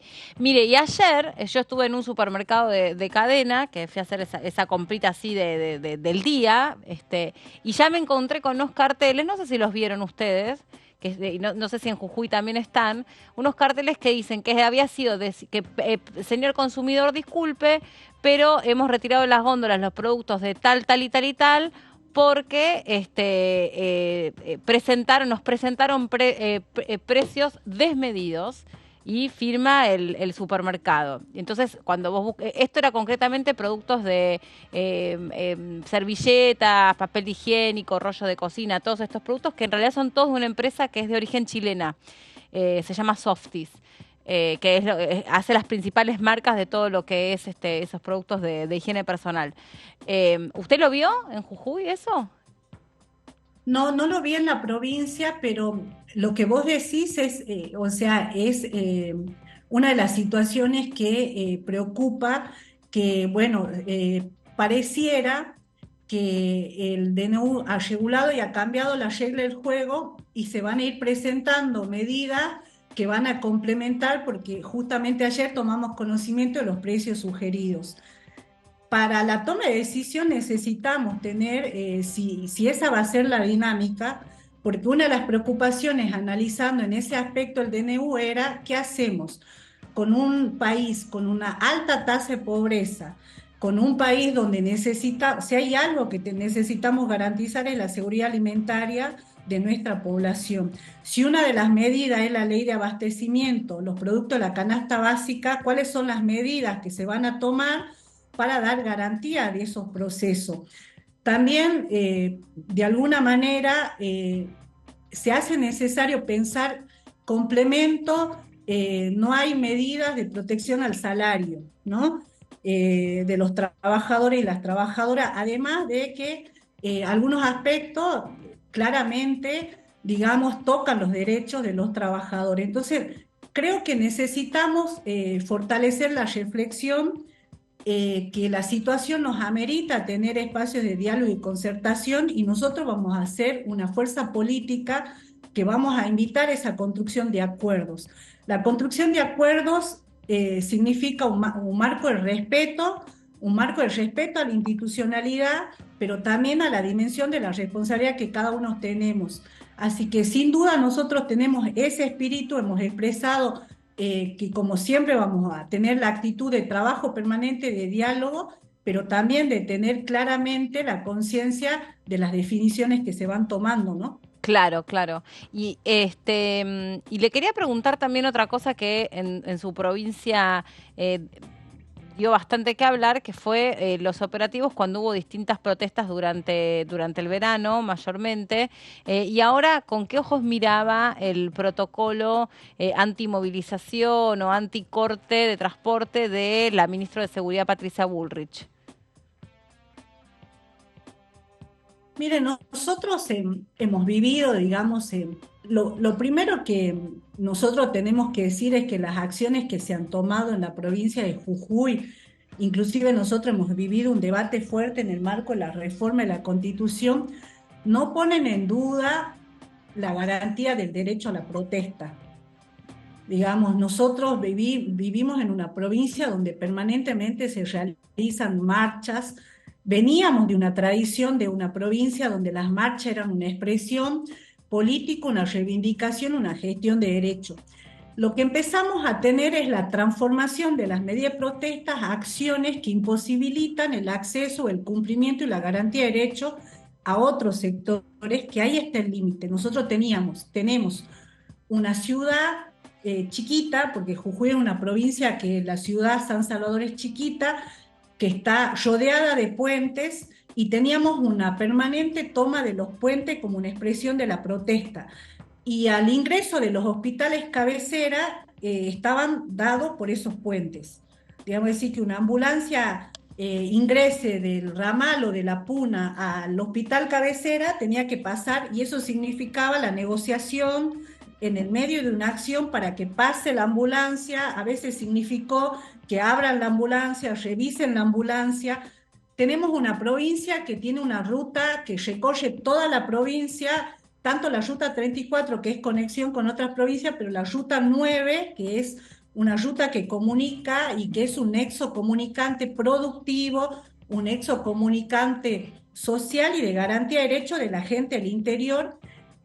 Y hemos llevado, antes de la llegada, en el 2015, en nuestra gestión, hemos llegado a tener cortes de ruta que impedía, por un lado, el traslado de la producción, el ingreso del turismo.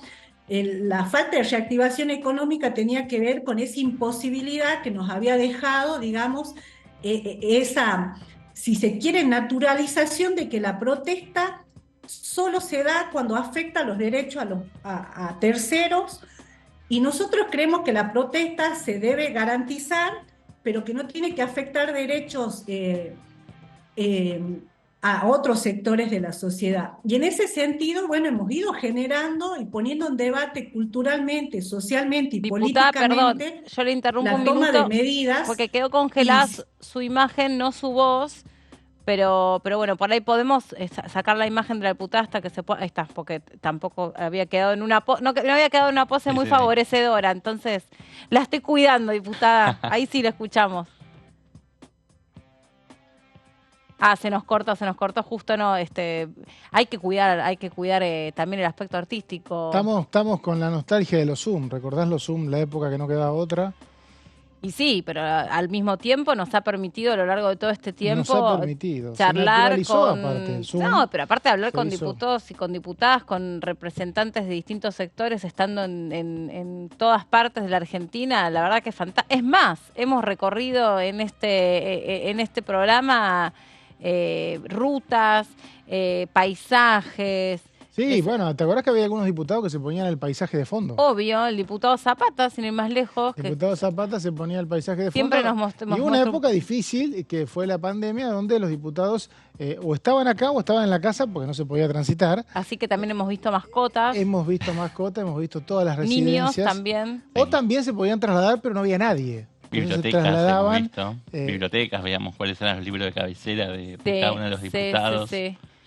Cuadros de totalmente, reconocimientos, premios, portarretratos, o sea, somos grandes fisgoneadores de las escenografías elegidas. Estamos en 2023, recién el año pasado, en 2022, y pasado el verano, se naturalizó la vida post-COVID. Sí, vos fíjate que esto Tuvimos también trae... 2 años clavados con la pandemia como parámetro. Había etapas donde se abría más, se abría menos. Fíjate que una de las decisiones que toma Javier Milei es el regreso a la presencialidad total. Porque muchas veces también se ha resguardado algunos sectores. Había quedado como resabio, quizás, de la época de ciertos beneficios, por ejemplo, para empleados estatales que se quedaron con 2 o 3 días de teletrabajo por semana. Una de las primeras medidas para tener un control más exhaustivo de la presencialidad y también del trabajo efectivo de los trabajadores es la vuelta a la presencialidad total. Y ahí también como un mecanismo para poder determinar, bueno, quiénes están viviendo del Estado sin desempeñar una tarea acorde a... Claro, sin desempeñar una tarea útil, ¿no? Y que cumplan una función efectiva, ¿no? Exacto, el regreso a la presencialidad total. Pero bueno, sin... ponernos como enemigo de la tecnología, para mí ha sido un recurso buenísimo el Zoom, los Meet, toda la posibilidad de poder entrevistar sin estar en el mismo espacio físico, aunque obviamente uno valora mucho más esto, que estén acá en el estudio, que estén sentados, que conversen con nosotros muchísimo más, por supuesto. Sí, no solamente fue un instrumento para poder ejercer el derecho a la información periodística, sino también, por ejemplo, al derecho a la educación. Las instituciones escolares, de educación superior también, de todo el país, pudieron sostener el calendario escolar a lo largo de todo el 2020 y todo el 2021, donde obviamente en el 2021 hubo un regreso paulatino a la presencialidad, pero digo, con el complemento necesario y el apoyo de la tecnología, ¿no? Que a través de la educación a distancia se pudieron sostener las cursadas y eso fue muy importante también. Exactamente. Bueno, estábamos hablando con la diputada desde la provincia de Jujuy, la diputada Sarapura de la Unión Cívica Radical. Estábamos revisando, ella había alcanzado a decir que había algunos temas incluidos en el periodo extraordinario que le parecían muy útiles, muy buenos, pero no habíamos alcanzado a poder desarrollar cuáles, ni tampoco saber cuáles son los temas, ¿no?, que a la diputada Sarapura le interesan dentro de la Cámara para poder consultarle sobre qué comisiones le gustaría integrar, que es algo que venimos haciendo ese ejercicio. Después veremos cómo se reparte. Veo que están mirando mucho sus celulares, entiendo que tiene que ver con el ingreso a mesa de entradas del DNU. Sí, ya está, no, DNU no, el proyecto de ley de las bases y condiciones. Estaba viniendo el delivery, ¿no? El delivery de un ministro. Está en este momento en el Palacio el ministro del Interior, Guillermo Franco, le acaba de dejar el proyecto en papel y en carpetas al presidente de la Cámara de Diputados, el proyecto Martín de Menem. bases y puntos de partida para la libertad de los argentinos, 351 páginas tiene. Exacto, ahí tenemos en cuenta que, bases es una frase, como recién decías, que se cita Alberdi, uno de los próceres que más respeta Javier Milei. Este proyecto que ingresó a la Cámara de Diputados y va a tener un debate. Se entiende que ingresó a la Cámara de Diputados, obviamente no lo leímos, porque en alguno de sus artículos tiene cuestiones impositivas y solamente pueden iniciarse en esta Cámara. Tengamos en cuenta que esto va a ser tratado durante enero, con la expectativa de que sea llevado al recinto antes de fin de mes. Eso dicen las sesiones extraordinarias. El proyecto ya está ingresado, ahora resta que se gire a comisión y ahí empezará el tratamiento. Sí, ¿cuántas páginas, Mauri? 351. Sí, si va a ser un mamotreto de 300 y pico de páginas, probablemente los diputados y diputadas van a necesitar bastante tiempo para poder estudiar los pormenores de un proyecto de ley muy ambicioso que va a abarcar un montón de aristas. Los temas, algunos de los capítulos: declaración de emergencia pública, reorganización administrativa, privatización de las empresas públicas, política de calidad regulatoria, control interno de la administración. Estamos leyendo los capítulos, pues son un montón. La creación de la Oficina Anticorrupción, cómo va a ser, porque ya existe la Oficina Anticorrupción. Cuáles van a ser las funciones, describe la Oficina Anticorrupción. Actividad política y la función pública, solución de controversias, contratos vigentes, modificación a la Ley Nacional de Procedimientos Administrativos. Bueno, son varios capítulos y recién voy por la página 27. Y aparte en una letra que vos porque sos joven, yo no tengo que poner las lupas, no veo un pomo. Pero bueno, largo. Acá todavía no pasamos al otro capítulo. Acá, reorganización económica, desregulación económica, todas las leyes de desregulación, entidades de seguros y su control, ley orgánica de asociaciones de mutuales, ley general de sociedades. Una cantidad inmensa de artículos. Bueno, son todos títulos que sugieren una idea de lo que vamos a estar abordando, pero no nos dan un conocimiento nítido, ¿no? Cabal todavía de qué se trata cada una de estas reformas. No, claro que no. Bueno, habría que leerlas en detalle, pero me parece, por lo menos lo que se ha anunciado es un proyecto totalmente variopinto en el que hay desde una reforma impositiva, creo que la reversión de ganancias estaría ahí, no lo sé, Y ahora nos fijamos en el capítulo, lo estamos buscando. También estaba la eliminación de la ley de primarias abiertas, simultáneas y obligatorias. Ahí dentro, en la ley ómnibus. Ahí debería estar. No está en el resto del temario, o sea que debería estar ahí. Y así un montón de privatizaciones, que es un tema que ya está. La habilitación para las privatizaciones debería estar ahí. Acá está. Privatización de empresas públicas. Claro. Le faculta al Poder Ejecutivo Nacional proceder a la enajenación de las participaciones accionarias o del capital del Estado Nacional y a sus entidades en toda empresa privada que no le otorguen mayoría de capital social. Política de calidad regulatoria, y queríamos ver lo de los impuestos a las ganancias, decías vos. Pasa que estamos viéndolo en vivo porque esto nos acaba de llegar. Yo no lo estoy encontrando todavía, si ustedes lo encuentran lo pueden compartir. Esto es una información de último momento que tiene que ver con el ingreso a la mesa de entradas. Les agradecemos también a la producción, por supuesto, y a nuestros compañeros que rápidamente, como saben que estamos al aire, lo facilitaron. Esta ley, ¿no?, que cuenta con la firma electrónica de todo el gabinete, de cada uno de los funcionarios del gabinete. Tiene la firma electrónica de cada uno. Así que es una última noticia que tenemos para compartir con ustedes aquí, que incluye un montón de cuestiones que recién obviamente estamos revisando, a ver si efectivamente ahí quedan incluidas. Es ese temario que les hacíamos mención al principio del programa, que es el temario que se suponía. Estaba Seba, estás revisando. Sí, muy abuelo de pájaro. Por ejemplo, acá estoy viendo otra reforma en materia de medio ambiente.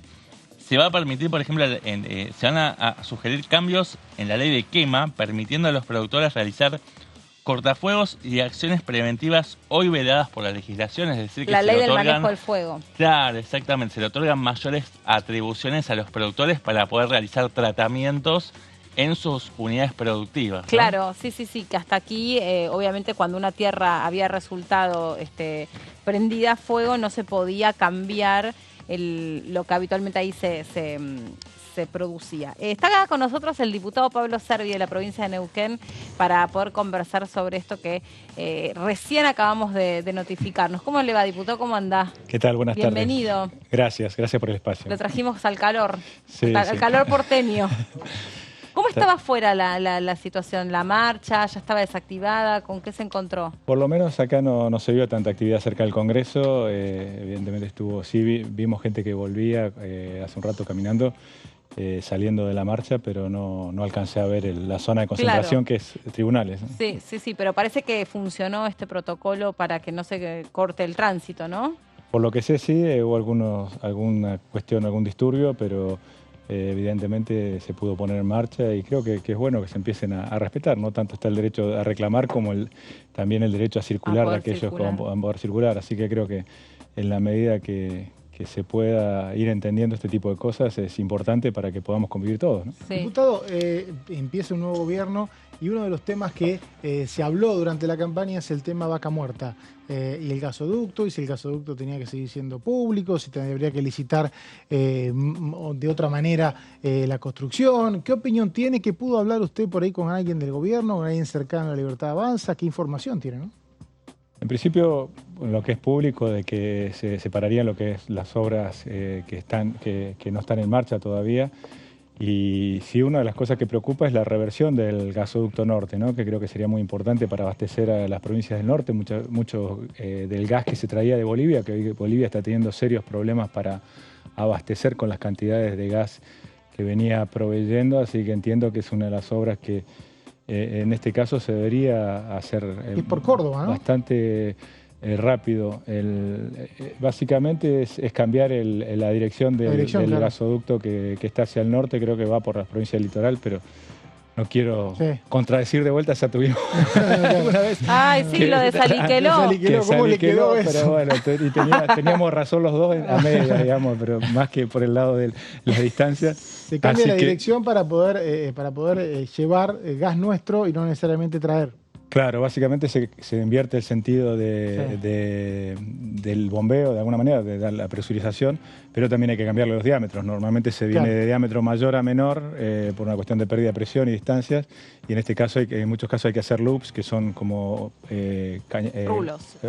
Caños al costado, digamos, ¿no? En paralelo, para aumentar la capacidad de conducción y obras que hagan a la reversión. De alguna manera que también hay un interés importante. Eso está paralizado. Eso está paralizado, la licitación se postergó, se tenía que haber licitado. ¿Cuándo y era? Se postergó, hace unos días salió el decreto postergando la licitación de los caños para hacer el ducto. ¿Y eso no va a hacer que tengamos que importar más gas? En principio, creo que no tendríamos, o habría que traer en barco de alguna manera, porque, como decíamos, el gas que venía de Bolivia, venía importado ese gas, ¿no? Sí. que abastecía esa provincia. Yo creo que más que tener que importar, puede ser que falte gas en algunas provincias del norte que normalmente se abastecían vía Bolivia, o el cupo que nos cedió este último año Brasil, ¿no? Por el gas que compra Bolivia. Pero antes estaba comentando que Brasil está queriendo replantear de alguna manera, está teniendo menos provisión desde Bolivia, pero a su vez también hoy con esto de la necesidad de fertilizantes, y si hay algo que justamente para los países que tienen donde tiene tanta importancia la agricultura, como es Argentina o Brasil, el fertilizante es importante, y las fuentes o los proveedores de los nitrogenados sobre todo eran Ucrania, Rusia y en algunos casos Israel, ¿no? Que hoy son países que están con serios conflictos. Entonces también se está replanteando Brasil la posibilidad de subsidiar para el gas, para poner planta, a pesar de que no tiene gas, digamos, poder traerlo, y hay una discusión muy fuerte, inclusive porque encarecería el gas para la industria, que la industria brasilera es fuerte y sobre todo que necesita mucha energía. Así que creo que es una gran oportunidad para Argentina y para Vaca Muerta de poder vender el gas. Está la oportunidad del GNL, que es algo que va a llevar mucho tiempo, pero podríamos llegar por caños a abastecer a Brasil, que Bolivia está teniendo una declinación en su producción importante, año a año se va viendo, fruto del tipo de yacimientos que tiene, pero también de las políticas que viene teniendo el país en el sentido de la energía.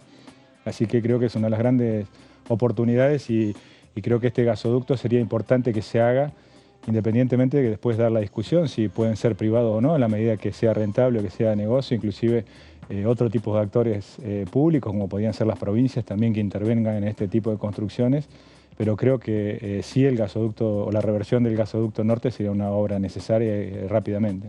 Diputado, y más allá del abastecimiento, de los actores que intervengan y demás, ¿cuál tiene que ser para usted la política tarifaria? Bueno, en los últimos años, quizás en las últimas décadas, una política de subsidios, ¿no?, a la tarifa final para usuarios residenciales, industriales. ¿Cuál cree usted que tiene que ser el nuevo paradigma?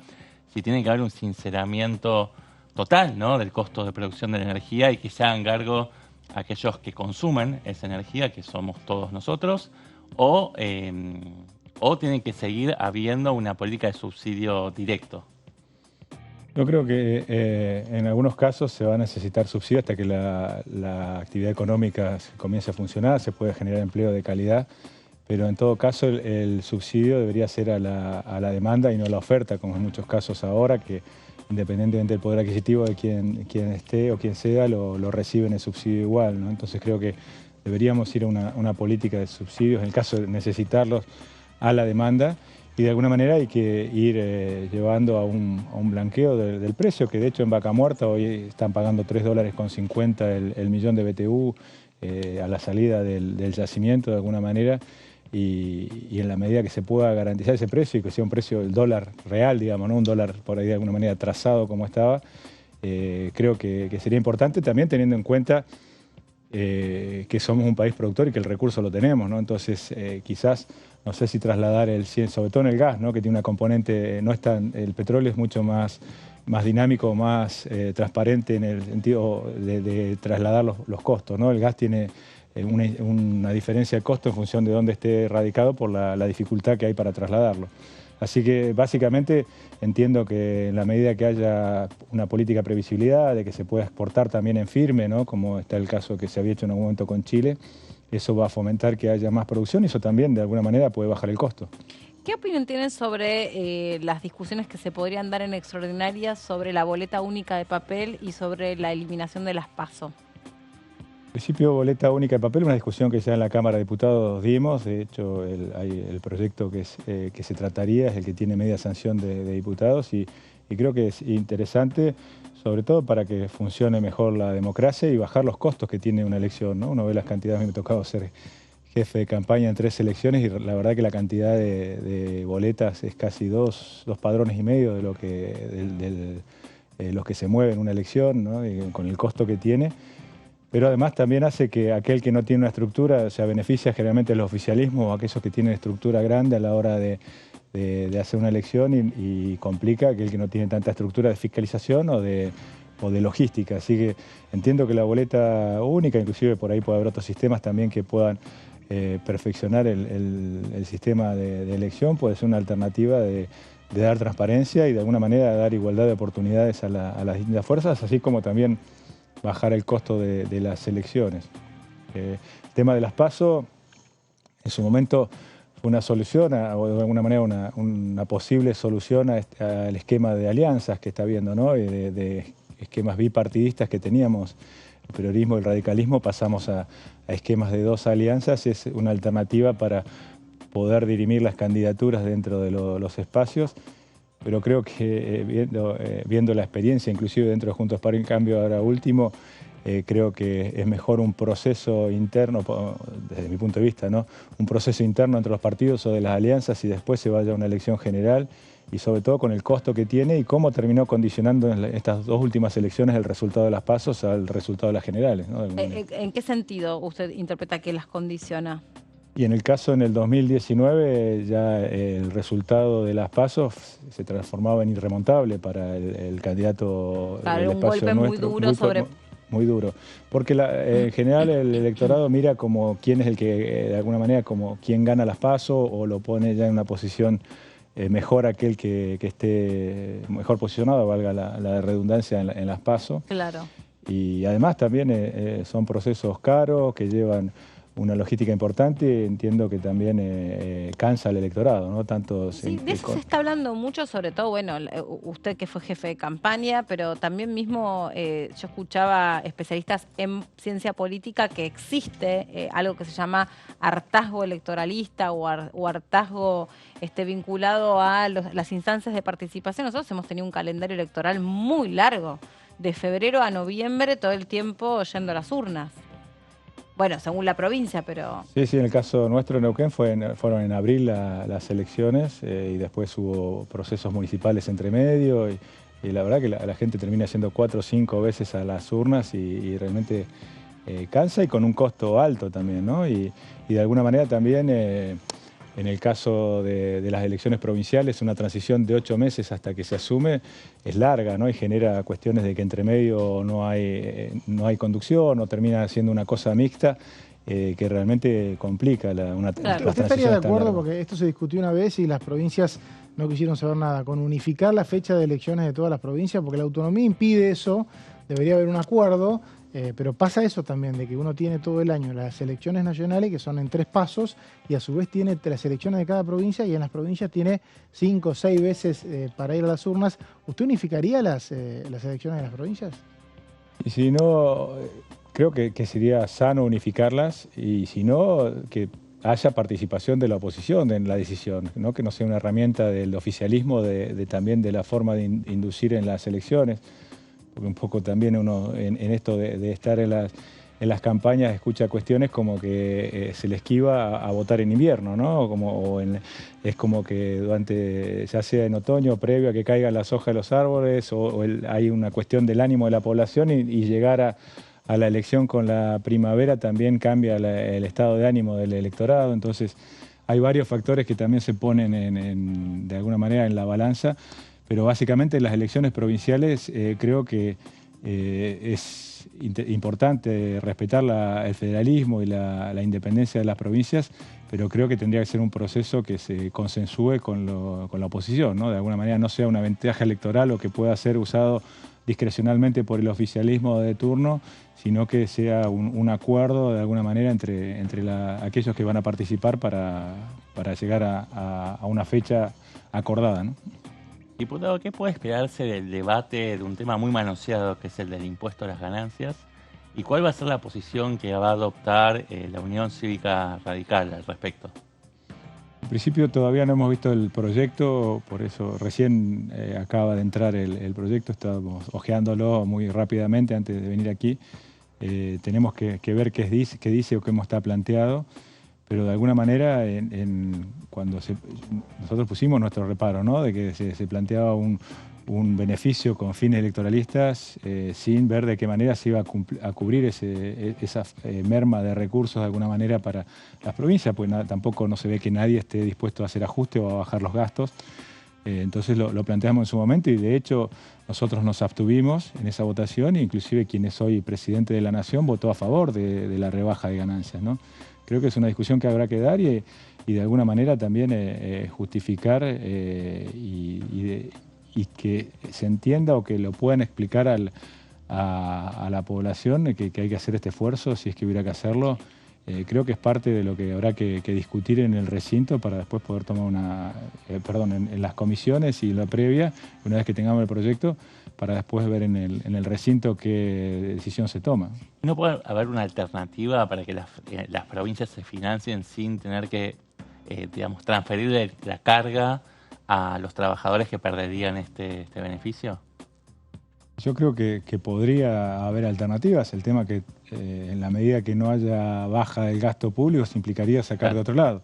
Algunos plantean el impuesto al cheque como alternativa, pero es un impuesto que está siendo destinado a la seguridad social, entonces le estaría sacando recursos a otro, es una sábana corta, ¿no? O sea, tapás la pera y destapás los pies, entonces creo que ahí es donde está la discusión. Algunos plantearon también las retenciones también sí, las retenciones de la soja, un proyecto de Máximo Kirchner. Máximo Kirchner, pero también es un impuesto que una buena parte se coparticipa a las provincias y a los municipios directamente, entonces creo que básicamente estamos con un problema, una sábana corta y creo que también, así como hace un esfuerzo, se está planteando a nivel nacional una baja de costos, creo que también las provincias deberían planteárselo hacia adentro. De hecho, en general las provincias han tenido una situación mejor que en las arcas provinciales que lo nacional. Y creo que habría que hacer un esfuerzo más compartido a nivel país y ver de qué manera se baja el gasto y no seguir cargando cada vez más a los contribuyentes, porque también este tipo de leyes o de proyectos siguen cargando sobre los que pagamos impuestos. El 40-50% de evasión sigue estando y cada vez en la medida que se cargue más de impuestos va a aumentar la evasión impositiva, entonces se va a seguir cargando al contribuyente, el que paga, con más impuestos. Entonces se termina ahogando a la pyme, al que produce o al que trabaja, y de alguna manera se fomenta la informalidad. Así que creo que hay que trabajar de alguna manera en el DNU, hay contempladas algunas cuestiones que harían a que se fomente el blanqueo de trabajadores o que haya de alguna manera un blanqueo de la economía, pero creo que es el gran desafío. Si uno aumenta la base imponible, también vamos a pagar todos menos impuestos y se va a recaudar la misma cantidad. Bueno, pero hablando de los impuestos, primero que no sabía qué comisiones a usted le gustaría integrar, eso también quería saber de cara a toda esta discusión, si ya sabía cuáles eran los temas en los cuales le gustaría seguir involucrado. En principio energía por la provincia de Neuquén y lo que implica, agricultura por la formación y de dónde vengo, y después estamos para aportar dentro del bloque, a mí me gusta más lo que hace a la economía o al desarrollo económico del país. pero también estamos a disposición dentro de un bloque para ocupar los lugares que haga falta y aquellas comisiones importantes donde se tomen decisiones. Pero básicamente las que he pedido como prioritarias son energía y agricultura, y después, bueno, participar, en el caso, por más que uno no integre, suelo ir a las de presupuesto y hacienda, claro, que son importantes, o muchos de las leyes pasan por ahí, porque todo lo que implica uso de recursos del Estado, así que seguiremos aportando, y también dentro del bloque se dan las discusiones, ¿no? Y independientemente que uno esté o no en la comisión, a quienes nos representan allí también se discuten las posturas, y creo que son los ámbitos que hacen a las construcciones. Sí. Diputado, respecto, recién decía, de los temas fiscales de las provincias, ocurre también que muchas veces provincias que tienen regalías, como, bueno, no sé el caso de Neuquén, pero sí ha pasado en el caso de Chubut hasta hace poco, y también en algún momento también en Santa Cruz, tienen problemas fiscales. ¿Eso cómo se puede controlar, teniendo en cuenta que tienen un gran ingreso vía regalías a partir de una manda que tiene la Constitución, que quienes tienen recursos que no son hidrocarburíferos no tienen regalías? ¿Por qué se produce dentro de provincias que agrandan tanto su nivel de ingresos, tantos problemas fiscales, en realidad problemas de déficit fiscal sería? Y en el caso de Chubut y Santa Cruz vienen en declinación en lo que es producción tanto de gas como de petróleo. Puede ser que ahora Santa Cruz, con este nuevo yacimiento que se ha comenzado a perforar, que es Palermo Hay, que pueda aumentar la producción de gas, pero vienen con un declino en sus producciones. Y en general, Neuquén, por ejemplo, tiene hoy más del 40% de sus ingresos son regalías hidrocarburíferas, ¿no? Básicamente. De hecho, Neuquén tiene casi el 45% de regalías, y a su vez los impuestos provinciales, casi el 60% provienen de las actividades hidrocarburíferas. Así que el presupuesto de la provincia depende fuertemente de esto. Y así todo, como tiene un presupuesto que es casi la misma cifra que Mendoza, y Mendoza tiene el triple de habitantes que nosotros, ¿no? O sea que Neuquén tiene 3 veces el presupuesto por habitante que tiene Mendoza. Así todo, la provincia tiene que endeudarse para llegar a fin de año, ¿no? Esto creo que es la gran cantidad de empleo público que tiene. Neuquén ha duplicado en 15, 16 años, ha duplicado la cantidad de empleados públicos, y bueno, un nivel de gastos muy alto que hace que casi el 95-96% del presupuesto se gaste en gastos corrientes, ¿no? Entre sueldos y mantenimiento del Estado, y un Estado que es uno de los más endeudados, y en dólares, con claro, cantidad sobre regalías del país. Así que realmente es preocupante, y son las cuestiones que deberían atacar los gobiernos provinciales, y de alguna manera hacer un nivel de gasto más eficiente, que no sería ni más ni menos que cumplir la Constitución provincial, por ejemplo Neuquén, que contempla que las regalías deben ser utilizadas o para infraestructura o para diversificación de la matriz productiva, entendiendo que el petróleo y el gas son bienes. Y eso no se cumple, lo dice la Constitución y no se cumple. Se terminan gastando, y es un tema, ¿no? Porque en todo caso, si son bienes, productos no renovables, debería ser para todos los neuquinos. Y hoy ese dinero se lo llevan solamente los empleados públicos, los 120.000 que cobran del Estado, ¿no? Son alrededor de 70.000 empleados públicos provinciales, 20.000 municipales y 30.000 jubilados. Esos 120.000 se llevan el total de las regalías que genera la provincia. Por lo que estuvimos viendo del texto que recién llega de esta serie de cantidad de regulaciones y de leyes incluidas en este tratado de la libertad avanza que van a debatir ustedes, está el tema de la privatización de las empresas. ¿A usted qué le parece? Y concretamente sobre YPF le consulto. ¿Le parece que es una buena idea privatizarla? Yo creo que habría que evaluar si es necesario privatizar una empresa que con una buena gestión, de hecho es una empresa que está funcionando y hoy es muy importante en el desarrollo de Vaca Muerta. Más del 50% del desarrollo de Vaca Muerta lo lleva adelante YPF. Es superavitaria, ¿no? Y es superavitaria, sí. Este último trimestre tuvo problemas económicos, básicamente porque el precio de los combustibles ha quedado muy atrasado.